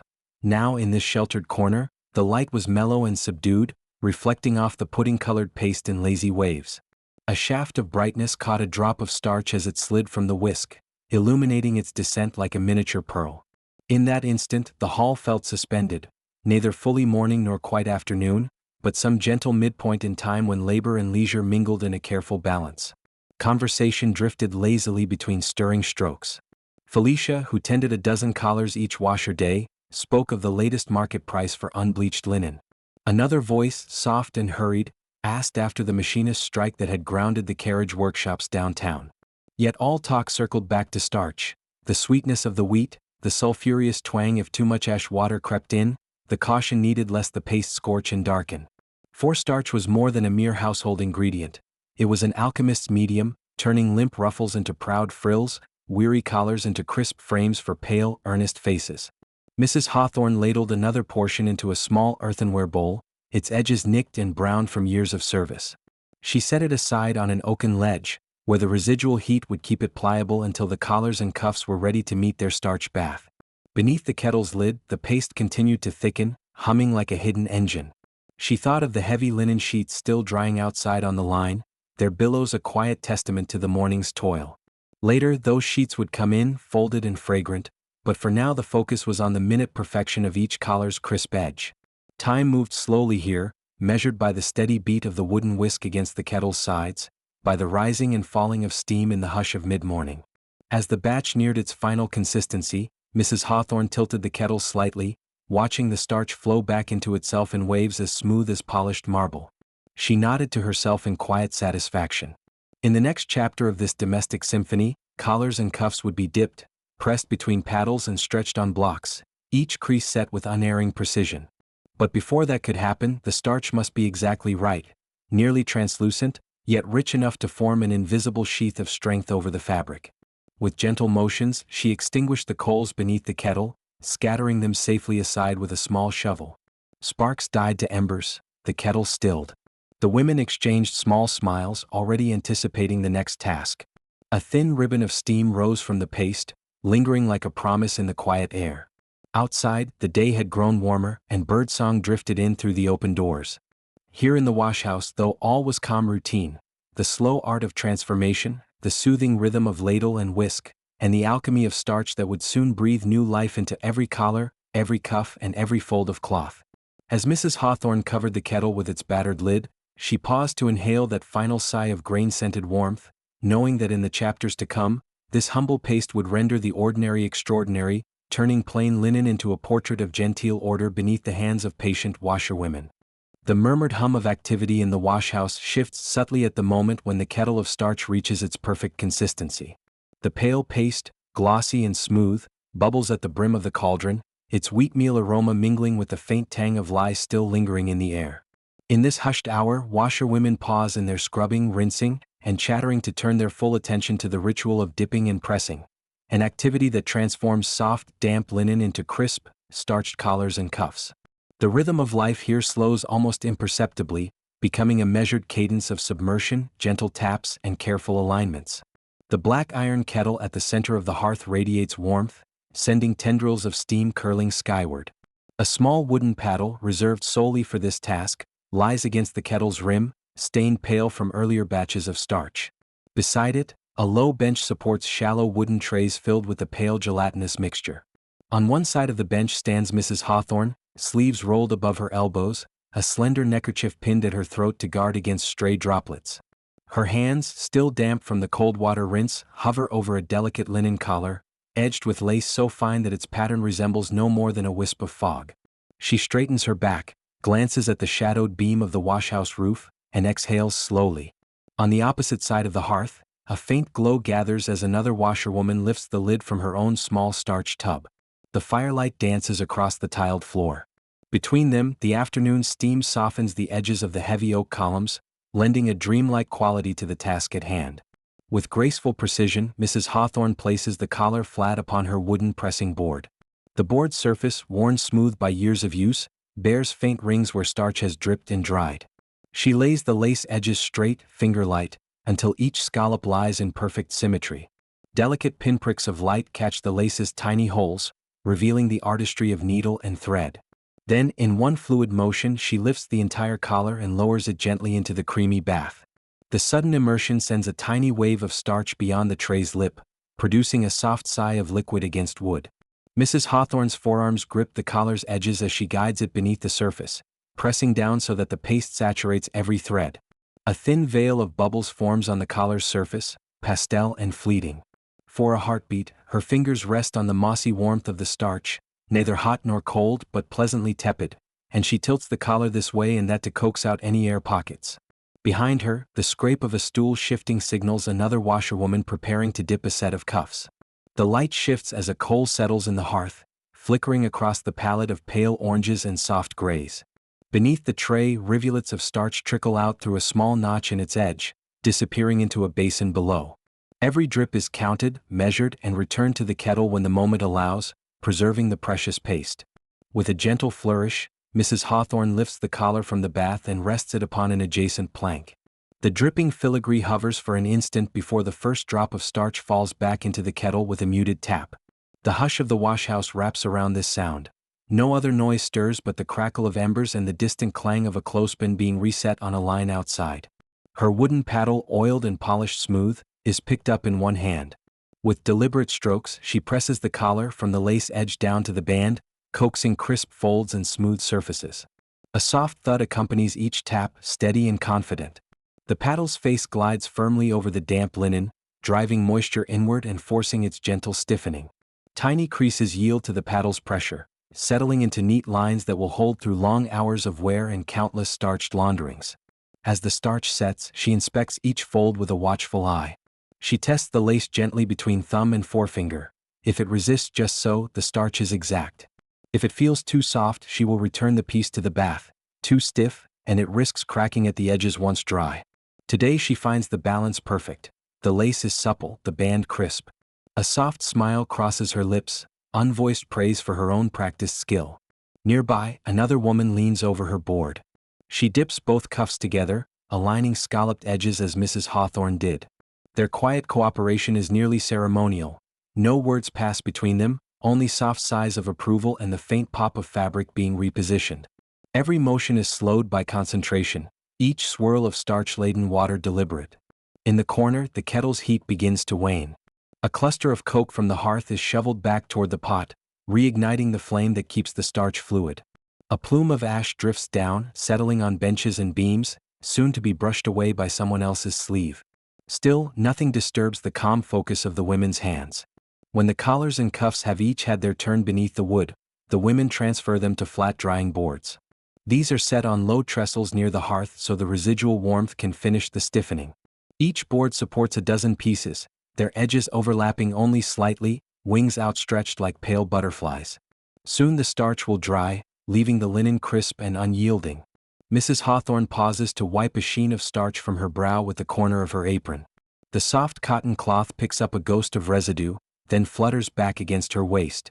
She glances at the soft green clock face hanging above the cauldron, its minute hand edging toward mid-morning.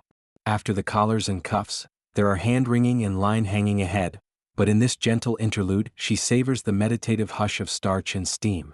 A sudden clink of porcelain breaks the reverie. One of the women has lifted a small cup of tea, shared from a battered thermos in a time-worn tin amidst the starch tubs. They pass it silently from hand to hand, a sip of smoky black tea to ward off the chill of damp clothing. The sweetness of sugar and the hint of lemon awaken tired limbs. When the cup returns to its resting spot, they resume their work. Not a single collar is neglected. Mrs. Hawthorne selects a tiny scrap of pale lace that escaped the bath and dips it swiftly, smoothing the fibers between her thumb and forefinger until it glistens uniformly. Each motif of leaf and flower in the lace becomes a miniature relief map of the starch's arresting effect. In the corners of the washhouse, where the light is dimmest, the starched pieces glint. Slim rays of daylight that penetrate the smoky haze catch on the damp linen's edges, tracing every curve and straight line in relief.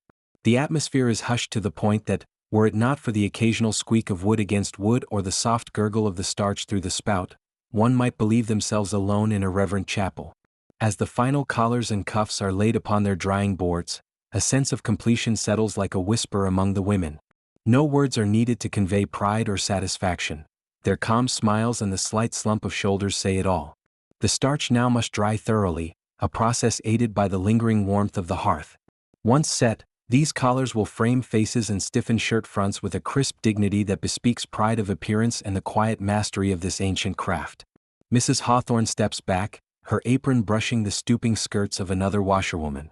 She surveys the line of starched shapes, white petals poised as if awaiting a breeze, and breathes in their faint scent of wheat and smoke.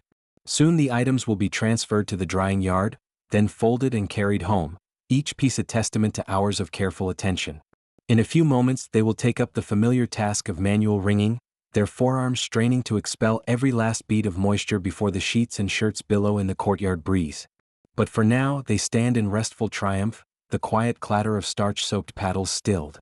The air is warm, heavy with the promise of crisp linen soon to be draped across necks and wrists, a small comfort in a life of unending labor. And so this chapter in their toil comes to its own gentle conclusion, collars and cuffs dipped, pressed, and set to dry. The women depart from the hearth's radiant warmth toward the pale light of the washhouse open doorway, ready to wring, hang, and fold. Behind them remains the stillness of the starch-hued shapes, drying in the hush of early day, a final pause before the next measured rhythm of laundry labor takes hold. A low hush settles over the washhouse as the final trundle of cold water drains from the troughs. The scrub boards stand slick with soap-scoured suds, and the air is heavy with the scent of damp wool and faint streaks of wood smoke. In this moment, between the last swish of rinsing and the first hopeful breath before lending the laundry to the sun, the washerwomen prepare for the most arduous yet intimate act of their labor, wringing by hand. Here, at long, low benches scuffed smooth by generations of elbows and newspapers, each piece of fabric passes through aching palms and forearms, transforming from writhing, dripping bundles into firm, supple cloths poised for the yard beyond. Mrs. Hawthorne pauses to catch her breath, resting her elbows on the wide plank before gathering a damp sheet between both hands. The fabric, heavy with moisture, stretches with a gentle resistance, cool against her skin. She assumes a stance taught by years of repetition, feet planted shoulder-width apart, back straight to protect her spine, weight shifting lightly from one foot to the other. Her hands meet in the center of the linen, thumbs pressing into the folds, fingers splayed to find purchase on the slippery surface. Slowly, deliberately she begins to twist. Each half-turn coils the cloth tighter, driving water toward the ends held at her waist. Muscles in her wrists and forearms tighten and release with soft, practiced efficiency. A muffled creak echoes beneath her knuckles as the fibers yield to her grip. With every rotation, slender rivulets escape from the cloth's weave, trickling down to form shimmering pools on the flagstones. Tiny beads of moisture catch the wavering glow of the hearth's embers before splashing to the ground in a gentle patter. The stone seems almost to sigh, swallowing droplets in hungry little crevices. There is no hurry here, only the timeless rhythm of wringing repeated stroke by stroke. Mrs. Hawthorne counts in her mind, 1, 2, 3, pause. 1, 2, 3, pause.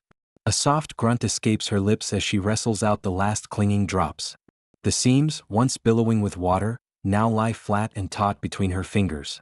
The dampness clings but only just, the linen no longer weeps or drips, it stands firm in her hands.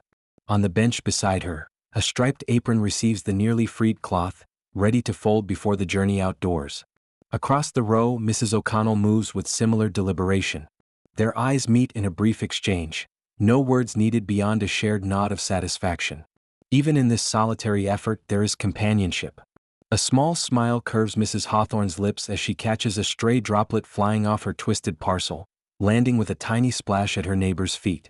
Mrs. O'Connell laughs softly, her own hands paused mid-twist, and for a heartbeat the washhouse hush gives way to gentle mirth. Then both women return to their wrists turning arcs, renewing the steady chant of silent counting. The stones beneath the benches grow slick with discarded moisture, and the women shift the cloth's position from palm to palm to ensure every corner is equally wrung.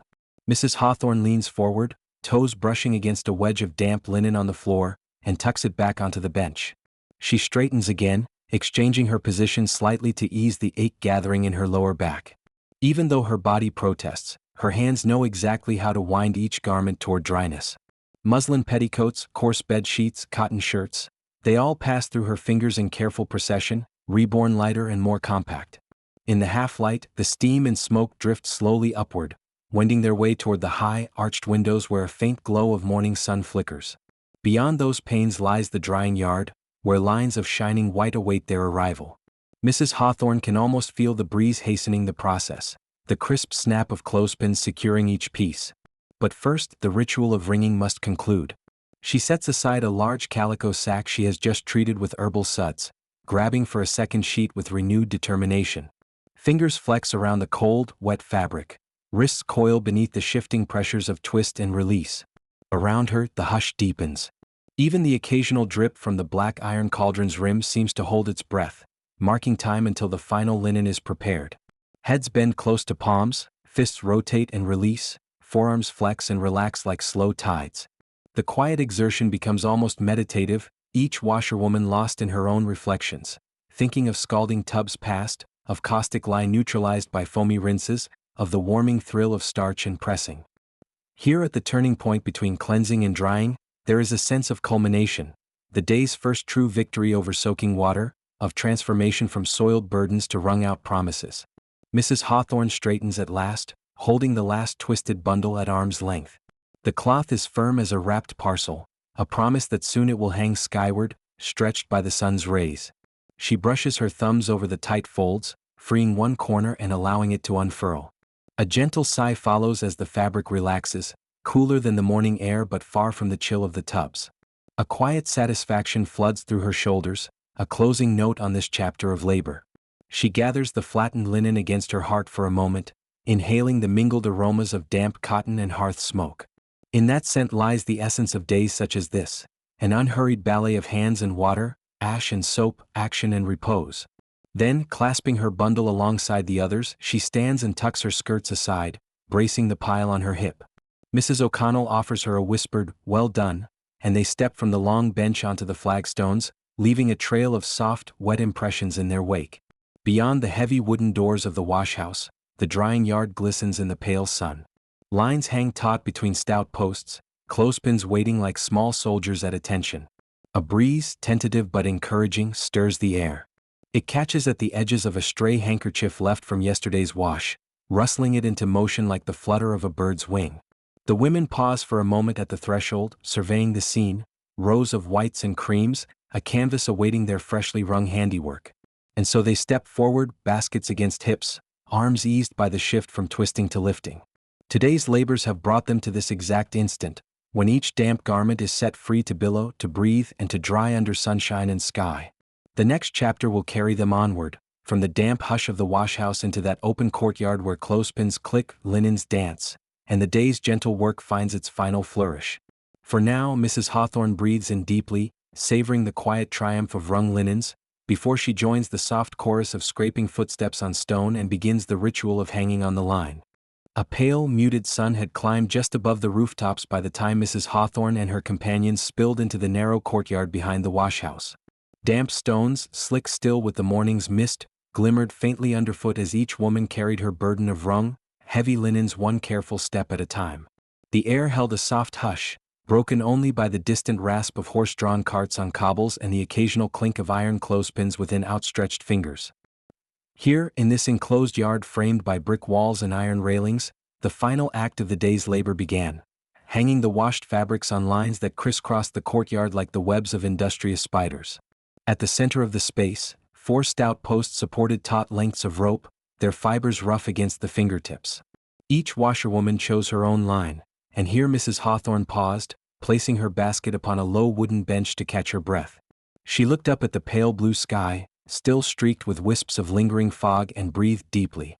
The scent of soapy water, faintly sweet with traces of lavender sachet and rosemary steeped in earlier tubs, mingled with the earthy aroma of drying clay bricks. For a moment she simply listened, the whispered hiss of breeze weaving through taut linen, the soft murmur of women greeting one another in quiet tones, the snap of a clothespin as it secured a half-ringed sheet. She knelt before her basket, pulling forth the first damp item, a coarse cotton sheet, heavy and still puckered from manual twisting. Holding it aloft, she let gravity open its folds until the pale fabric hung like a sail. Then, with a practiced motion, she selected a pair of wooden pins, each with slender tines carved to wedge firmly between threads. She pressed the edge of the sheet against the uppermost line, pinching the cloth around the rope, and released. The soft snap of wood on cloth echoed in the courtyard, a signature sound that marked the laundry's baptism into air and light. The sheet billowed immediately, drifting in the faint current, and a wave of satisfaction passed through her shoulders as she straightened to observe its movement. Around her, parallel threads of linens took form, bleached white sheets arranged in neat succession, opulent muslin chemises pinned edge to edge, sturdy woolen shawls draped with extra care to avoid overstretching.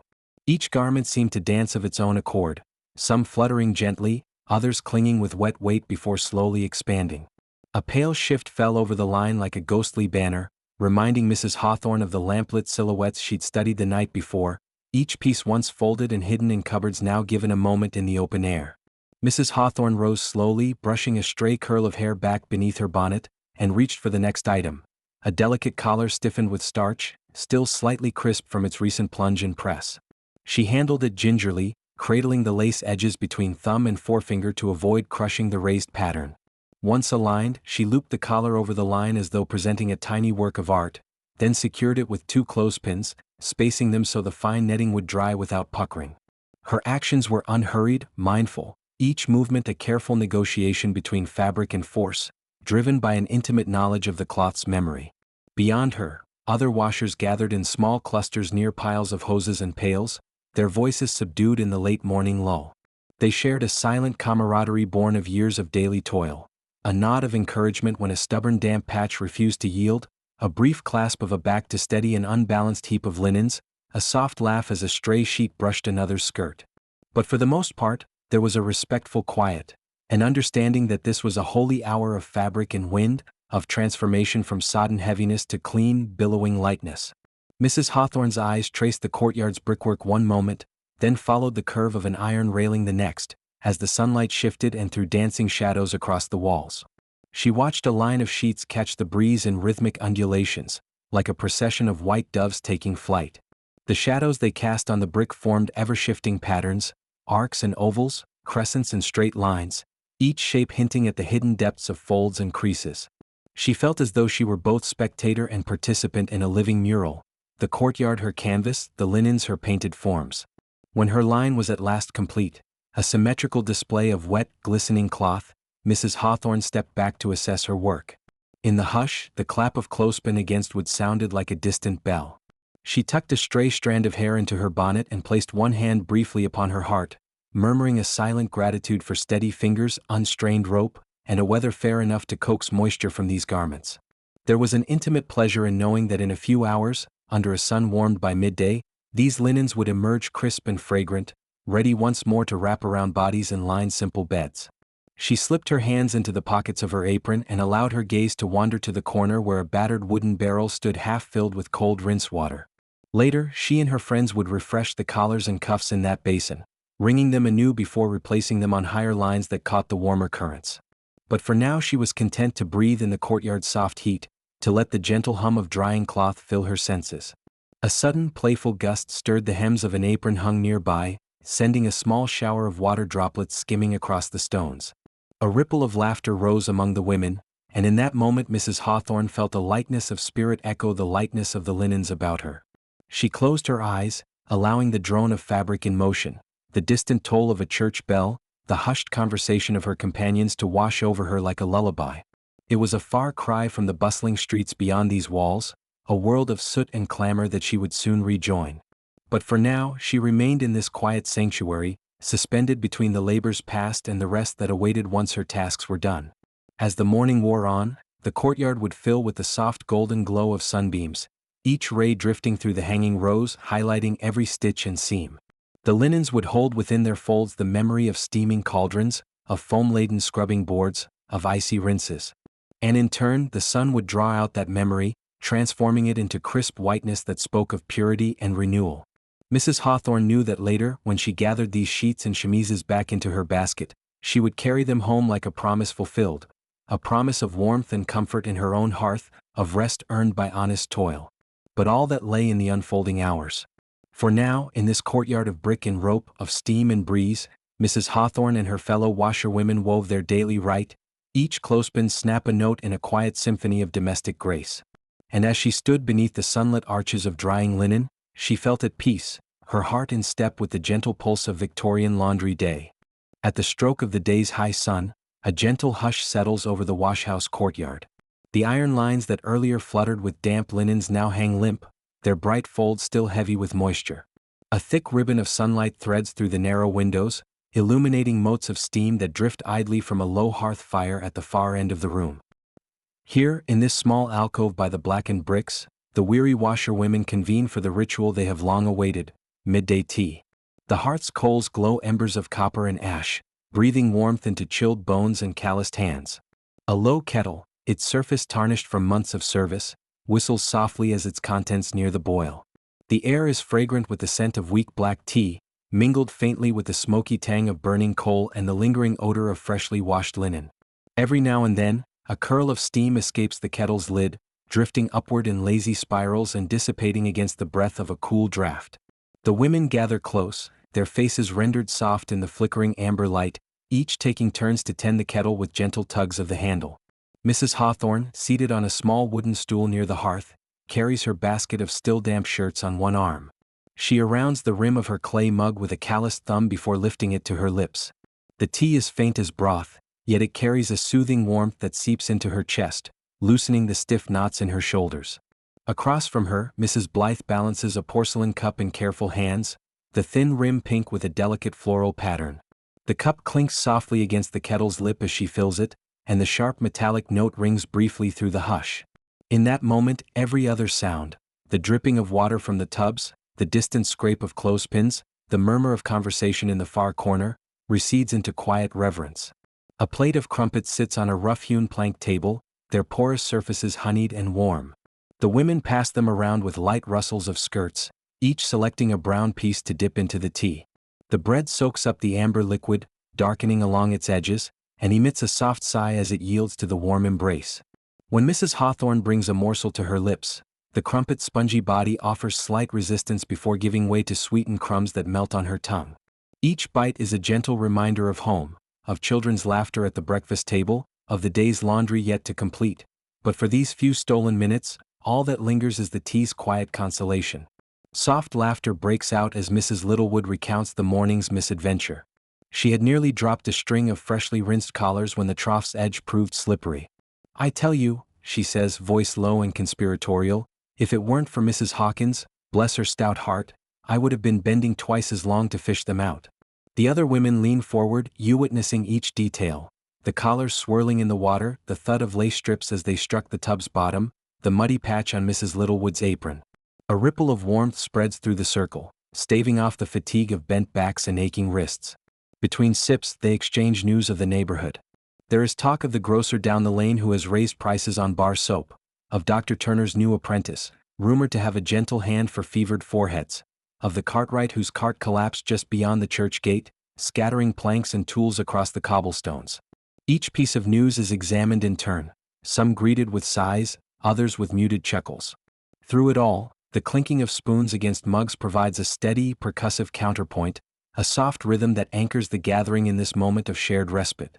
Mrs. Hawthorne's gaze drifts past the hearth's glow to where rows of drying linens hang overhead. She watches the white sheets, billowing in a light breeze, looking almost like sails caught on a still sea. In that vision, she finds a brief reverie, the wind at her back, the streets washed clean by an overnight rain, the promise of a clear afternoon sky. It stirs in her a quiet determination to press on, for the tubs must yet be emptied and the lines must yet be folded before dusk. But she sets those thoughts aside for now, attentive instead to the slow swirl of tea in her cup and the steady murmur of voices around her. A small wooden tray appears at her side, bearing a pot of honey and a dish of softened butter.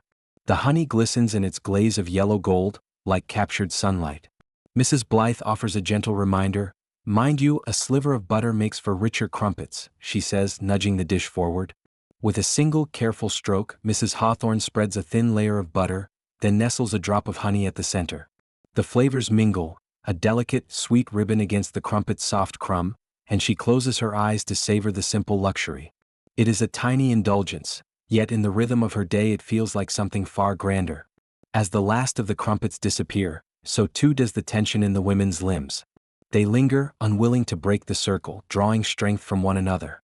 Every now and then, a bit of steam rises from an empty cup as if to remind them of the warmth they will soon leave behind. The hearth's glow softens to a sullen warmth. The kettle, its purpose fulfilled, settles into sultry sighs against the embers. The women exchange one final nod of understanding, as if by unspoken agreement this interlude has bolstered their spirits and readied them for the labors to come. Rising from her stool, Mrs. Hawthorne folds the edge of her shawl across her shoulders, the fabric thick and comforting. She cranes her neck to glance at the sun outside. The afternoon's light casts long, slanted bars through the washhouse windows, marking time's unfaltering march. One by one, the women collect their clay mugs, balancing them on the lids of their wicker baskets until they can return them to the scullery.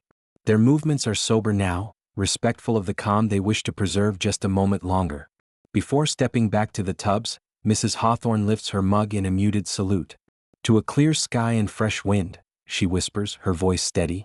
The others echo the sentiment, raising their mugs in turn, the faint clink of crockery uniting them in purpose. Then, with gentle murmurs, they scatter back to their stations. Some to the cauldron that still bubbles with starch, others to the scrub boards where the old, familiar song of washing awaits.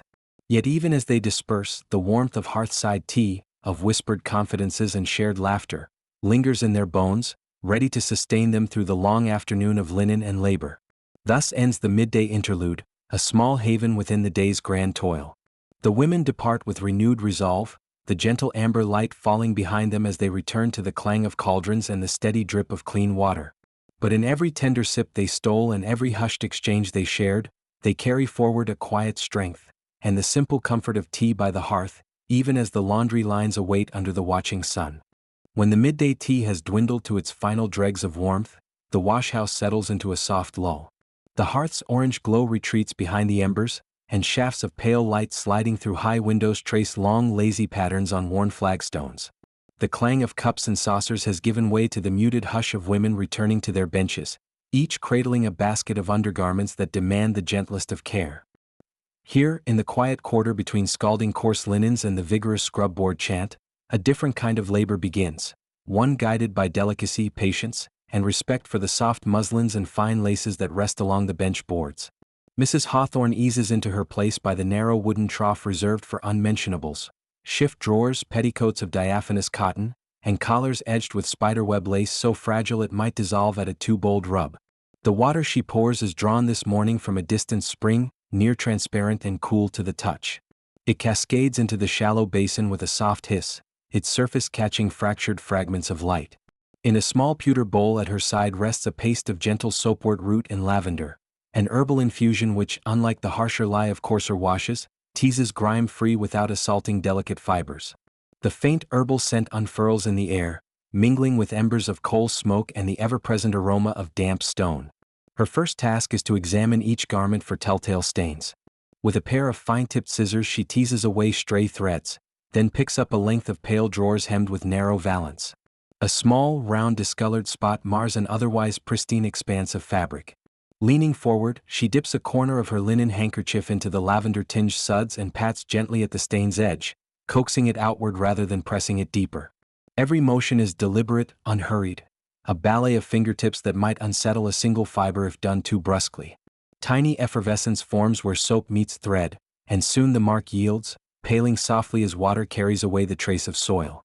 Once spot treatment is complete, the garment moves to a second, deeper basin filled with the spring water alone.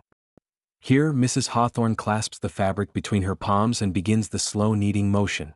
Her fingers sink into the weave, pressing out residual suds and any lingering particulates. One by one she works beneath the surface, fold, press, release. Outside, a faint breeze lifts the corner of her skirt.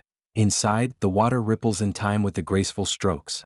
The overall effect is one of almost liquid rhythm, as if she were performing an intimate exchange with the cloth itself. Each thread is given voice beneath her touch, tension eased, dirt coaxed upward, freshness born in those silent depths. Across the bench, Mrs. Fenwick leans in to offer a quiet word of advice.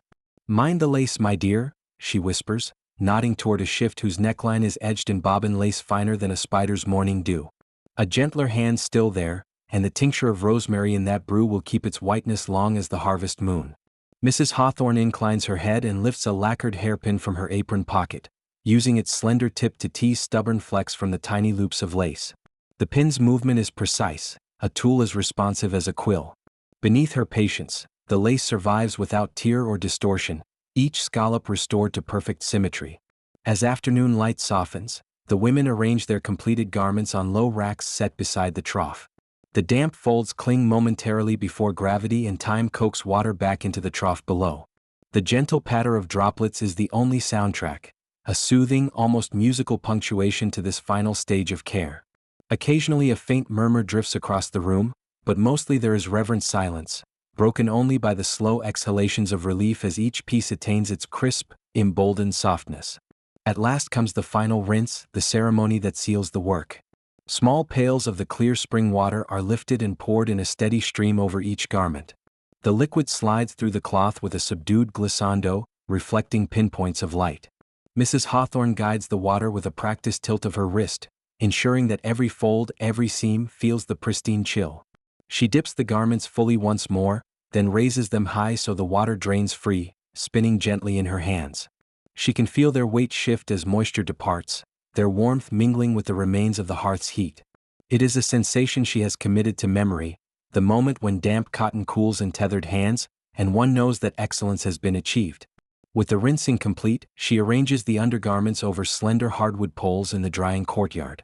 The lace hangs like delicate pennants, each piece set apart so that air may access every nook and cranny. The sunlight is waning now, but still there is enough glow to outline the fine edges in a faint halo.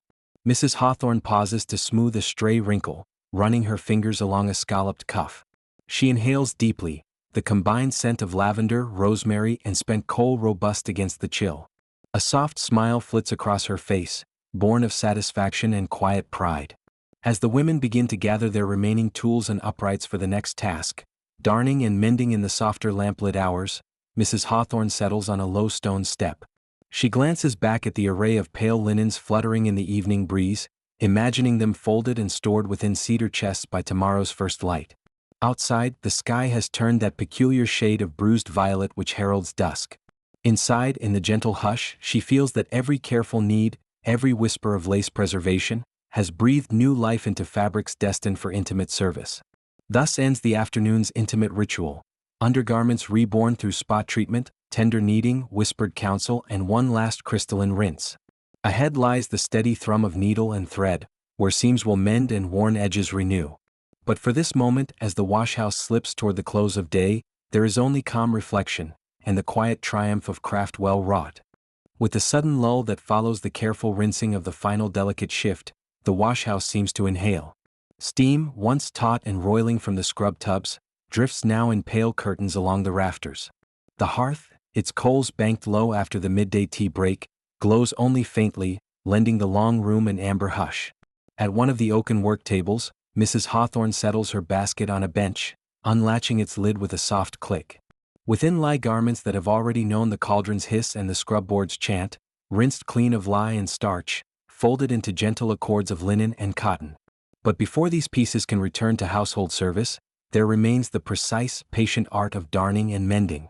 She reaches first for a small pile of worn socks, their wool once soft enough to embrace the ankle, now thinning at the heel where 1,000 steps have worn the thread bare.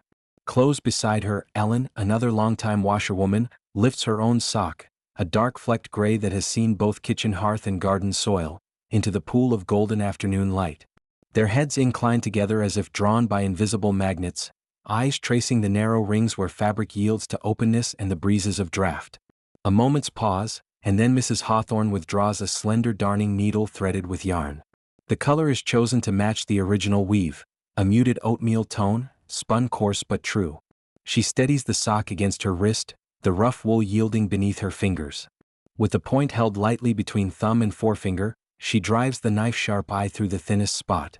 The needle emerges on the far side with the softest rasp of wool, barely more than a whisper. In that opening, a world of small urgencies appears.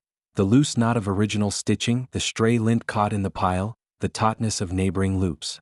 Each must be acknowledged.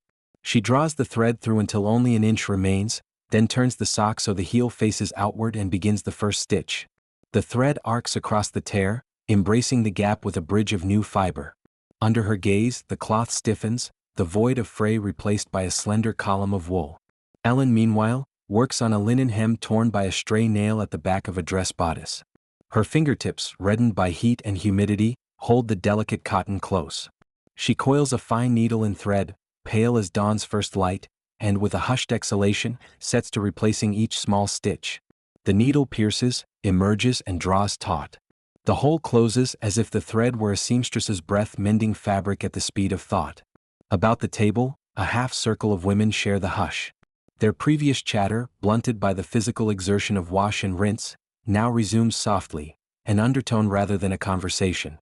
They speak of the market on Wednesday, of a new dress for a minister's wife in Chelsea, of the daughter who might yet find employment as a maid. Yet no sentence rises above a whisper. Their hands move with singular quietude, stitching mother-of-pearl buttons back in place, binding small tears in pocket linings, reconstructing collars that have lasted beyond their first bloom of embroidery. At the table's far end, a third washerwoman, Mrs. Pemberton, lifts a pair of cotton gloves.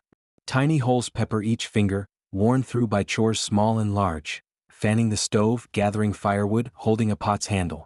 She threads a slender needle with an almost gossamer strand of white cotton, looping it twice to strengthen its body. Then she pursues each puncture with graceful, methodical arcs.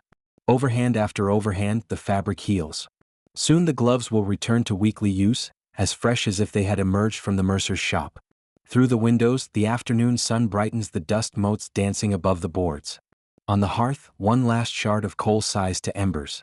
The air is scented now with the faintest hint of bergamot from morning tea and the time-worn fragrance of ash, but it is no longer sharp.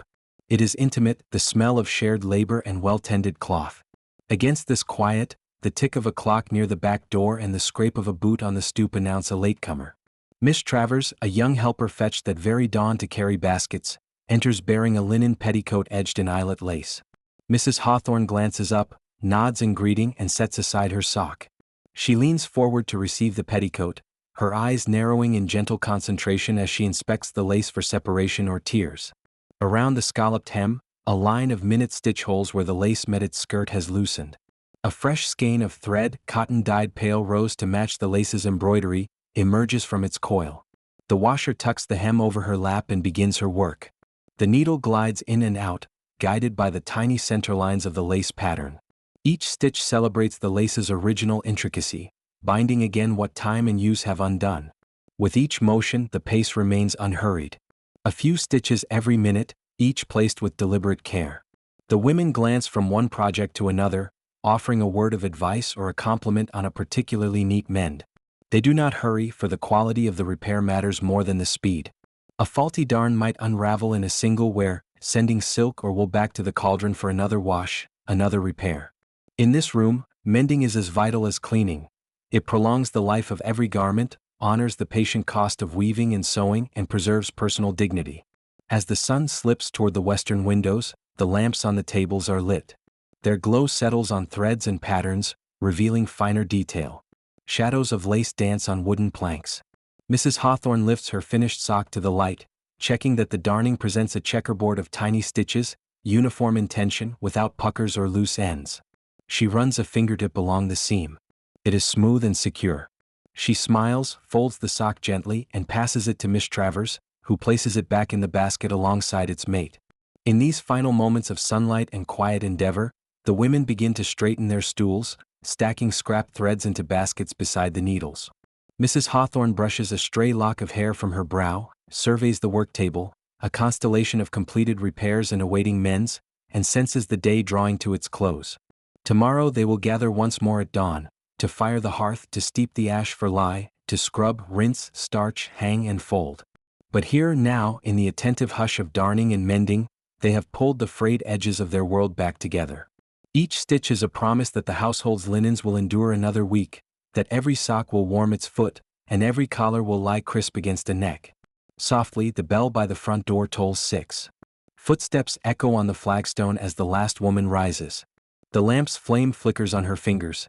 As she moves toward the door, the soft patter of steps on the wooden floor mingles with the soulful hush of half-mended fabrics. In the next chapter of this daily ritual, the women will gather again at dusk to collect crisp linens from the courtyard lines beneath the gaslights. But in the still amber glow of the washhouse, Mrs. Hawthorne remains by her table a moment longer, tracing with her fingertip the path of a thread through fabric, content in the knowledge that even the smallest repair can restore order and comfort to a Victorian home. A gentle hush settles over the courtyard as the sun's last pale rays retreat behind soot-darkened rooftops. The day's labors, long and measuring from first gray light till this honeyed evening hour, give way to a softer rhythm. One by one, the washerwomen move among the taut lines, their silhouettes outlined by flickering gas lanterns that cast warm amber pools on pale linens. The hush is almost holy, Cloth drifts in the cool breeze like sails ghosting on still water, and the faint snap of a single wooden clothespin breaks the evening quiet, yet carries no sharpness of sound, only a soft punctuation. Mrs. Hawthorne steps forward first, her hand steady despite fatigue. She smooths the gathered corners of a sheet, weighing its edges in practice before folding. There is a ritual to this motion, learned through hundreds of mornings of damp fingers and aching limbs. The sheet, once heavy and sodden, now rests crisp as parchment, its surface bright in the lantern glow. She folds it once, then again, creating neat tiers as her neighbors watch from beside mottled troughs, each absorbed in the same gentle choreography. A ripple of fabric, a precise turn of hand, and the newly folded parcel slips into the basket's well-worn wicker, settling with a quiet thud. Around her, neighbors echo the same careful deliberation. Mrs. Abernathy, whose coal-black hair is tucked beneath a lace-trimmed bonnet, lays out her family's linen tablecloth across the plank bench. She presses her fingertips along the midline, pinching fabric into delicate ridges, then inches it toward her body, gathering both ends in a motion so smooth it resembles an artist closing a sketchbook. As her cloth falls into pleated thirds, she glances up. "The lines hold just so," she murmurs to Mrs. Hawthorne. "Better than yesterday's wind could claim." A soft murmur of agreement drifts through the hush. The courtyard's lanterns tremble in the evening breeze, and with each flicker shadows dance across walls worn by coal smoke and time. In those shifting patterns, the women glimpse the day's passage, bright at dawn, sweltering under the midday hearth fires, now cool and bracing in dusk. A breeze stirs, lifting the hems of skirts and rustling gauzy cambric. Beneath that gentle lift, each garment seems newly alive, white shift, starched collar, mended sock, resurrected from yesterday's toil and readied once more to grace a cradle, clothe a schoolboy, or set a humble supper table. Nearby, the youngest of the circle, Mrs. Pollard's niece, hesitates before the last sheet on the line. Her hands are still learning the firmness needed to fold without slipping. She draws in a quiet breath, catches a scrap of encouragement from a companion's nod, and embraces the linen in a perfect square. The basket sides groan as she tucks the bundle beside two heavier quilts. With a soft exhale, she straightens, eyes bright in the lantern light. Mrs. Hawthorne offers a brief smile of pride. "Very well done," she says, voice gentle as the darkening sky. Between tasks, the women exchange low words, brief discussions of tomorrow's weather, of a neighbor's child indisposed, of rebates offered by the grocer on tea leaves if they buy in bulk. Each remark is carried on a breath of warm steam that rises from the courtyard's troughs, joined by the final sizzle of water dripping from muslin hoods.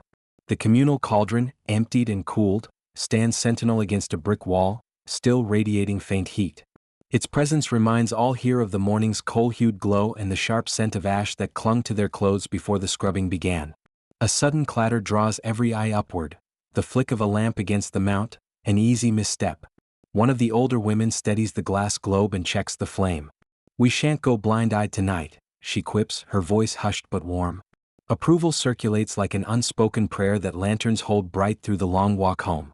Beneath that, another prayer, that tomorrow's dawn deliver equal calm and goodwill. As the final linens settle into baskets, each piece accounted for in a silent tally, the women gather their tools. Empty clothespins are swept into a tin pail, scrub boards stacked in corners beside drained water troughs. Wooden benches, scarred by years of use, stand bare once more, awaiting the bustle of dawn. A soft scrape of sawls on flagstones echoes across the courtyard, punctuated by the light swing of baskets over shoulders. The full weight rests easily on spines hardened by seasons of similar journeys. With a collective nod, they turn toward the narrow street beyond. Gaslight pools glow along damp cobbles, guiding their steps beneath arching eaves and past shuttered windows. The hush of the courtyard gives way to the muted lull of Victorian London at dusk. A distant carriage wheel turning, the murmur of a passing vendor stowing his wares, the hollow call of an alley cat. But here, in this moment, the girls and women know the world belongs first to their own calm procession. They walk in pairs or share a trio's quiet, the baskets shifting in measured rhythm, their labors concluded yet carried outward. Mrs. Hawthorne pauses, raising a gloved hand to brush a loose strand of hair from her face. She inhales the blend of night air, coal smoke, and soap, a scent so familiar it is almost like home. The damp stone facades of neighboring dwellings glow in soft yellow half-light as she offers a parting word to the younger washerwomen. "Rest well, dear hearts. Tomorrow at first light we shall begin again." There is no haste in her tone, only the steady promise of dawn's routine.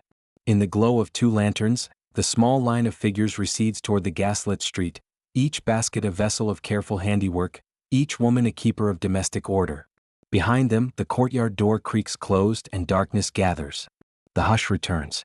Cloth stills on lines, scrub boards sit empty, and the hearth fires long extinguished yield only the memory of their warmth. In this quiet, chapter 19 draws to its close, an interlude of gathering, of completion, and of gentle anticipation for the private reflections that await at home.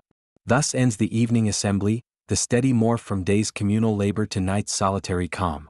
And as Mrs. Hawthorne and her companions step from the yard into the lanes of lamplit London, the hush follows them, guiding soft footfalls toward hearthside rituals and the reflective peace of a well-earned rest, setting the stage for the ritual of chapter 20, where linens are laid to final rest and the mind drifts, soothed by memories of steam and cloth, toward the solace of slumber.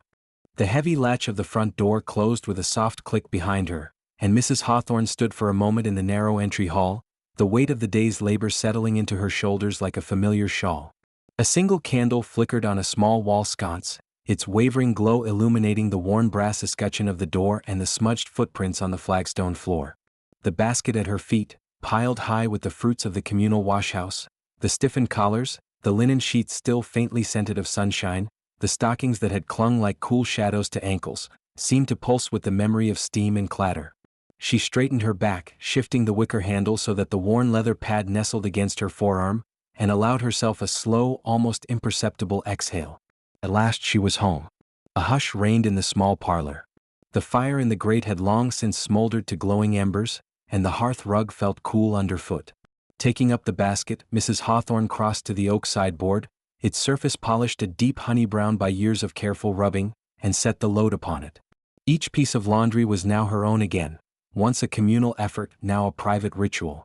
She withdrew the first item, a fine calico handkerchief edged in pale blue embroidery, and laid it across her open palm. Her fingers trailed over the delicate stitches, smoothing out the last wrinkles with gentle presses of her thumb. The cloth felt crisp yet pliant, its whiteness luminous in the candlelight. One by one she lifted each collar, each cuff, each fold of muslin, placing them in an ordered stack. There was satisfaction in this methodical process. No rush, no clamor, only the soft hush of fabric slipping over wood. At the end of the sideboard sat a small cedar chest, its lid carved with a modest motif of sprigs and flowers. Mrs. Hawthorne opened it with careful reverence. A faint, resinous perfume drifted upward, a comfort after the tang of lye and the smokiness of the washhouse hearth. She selected her favorite handkerchiefs, 3 in all, embroidered with initials and edged with lace so fine it resembled spun cobweb. Nestling them into the chest, she arranged a sprig of dried lavender atop the linen, knowing that the fragrance would preserve them through the months, keeping moth and must at bay. Closing the lid, she pressed her palm against the smooth wood, feeling the warm grain beneath her fingers and permitting herself a moment's gratitude for this final act of care. Turning back to the sideboard, she surveyed the remaining piles. The collars, once so rigid from the morning starch bath, looked almost sculpted in the low light. With a flannel cloth, she gave each a final wipe to remove any stray speck of dust, then smoothed the starched folds again, aligning them precisely. A gentle snap in the air marked the release of a crease as she flicked out the fabric. In this quiet, every small sound took on a crystalline clarity, the rustle of linen, the soft brush of flannel, the subdued echo of her own breath. These domestic sounds, once drowned out by the chorus of the washhouse, now formed a private symphony, each note as essential to her peace as the flicker of the candle flame. Her mind drifted as dusk's shadows settled deeper into the corners of the parlor. She could still hear, faintly, the voices of her fellow washerwomen, Mrs. Blythe's gentle laugh as a damp sheet slipped from its wrung tension, the low murmur of advice on a troublesome starch mixture, the rhythmic chant against the scrub board that had pulsed through the morning's steam. She recalled the hiss of the cauldron as she coaxed the lye solution to the perfect strength, the cool shock of the rinse trough's water, the snapping finality of clothespins against taut lines. Each memory was a small ember of warmth, a reminder of solidarity in labor, now carried home in the weight of each folded piece. All at once, fatigue gathered in her limbs, a warm weariness that pulled her toward the quiet corner where her bed awaited. But first she knelt to tidy the hearth. A handful of ashen coals lay cold among the great bars. She brushed them aside and gathered them in a small shovel, depositing them onto a metal tray where they could cool through the night. The hearth iron gleamed as she wiped its edge clean, then arranged a small candle upon the mantelpiece so that its light would greet her when she rose before dawn. In that act, she felt the cycle of her days come full circle, the same fire that once fed the boiling cauldron now resting until its next awakening. Rising to her feet, Mrs. Hawthorne retrieved the empty basket one last time, setting it by the cupboard where her shawl and spare bodice hung. Inside, she could already imagine the dawn light filtering through the dusty window panes, illuminating the half-packed basket as she prepared once more to sort and bundle the linens for another journey to the washhouse. But for now the world was hushed. The candle flame danced in its little pool of brightness. Beyond the frosted glass of the front door, gas lights flickered, their oily glow marking the silent streets where late watchmen made their rounds. She moved to the bedside. The linens there smelled faintly of lavender, remnants from folded pocket squares, and felt soft beneath her fingertips. Drawing back the bedclothes, she eased herself in, the mattress creaking ever so slightly beneath her. She arranged a bolster against the headboard and rested her cheek upon the pillow, its cover crisp and cool. Closing her eyes, she allowed the day's details to drift past her mind like linens on a line. The crackle of coals, the swirl of soapy water, the hush between the hammer of clothespins. With each breath, these memories folded into one another, weaving a calming tapestry that soothed her spirit. In the hush before sleep, she felt gratitude for the simple rituals that had filled her day, the gathering of soiled cloth, the communal labor by firelight, the quiet satisfaction of crisp, clean linen restored to its household. And as her breathing deepened, the candle's flame flickered once and then stilled, leaving only the soft promise of another dawn and the gentle rhythm of her own heartbeat to guide her into dreams. The night enfolded her like a well-washed sheet, and in its embrace, Mrs. Hawthorne surrendered to the calm hush of her home at rest.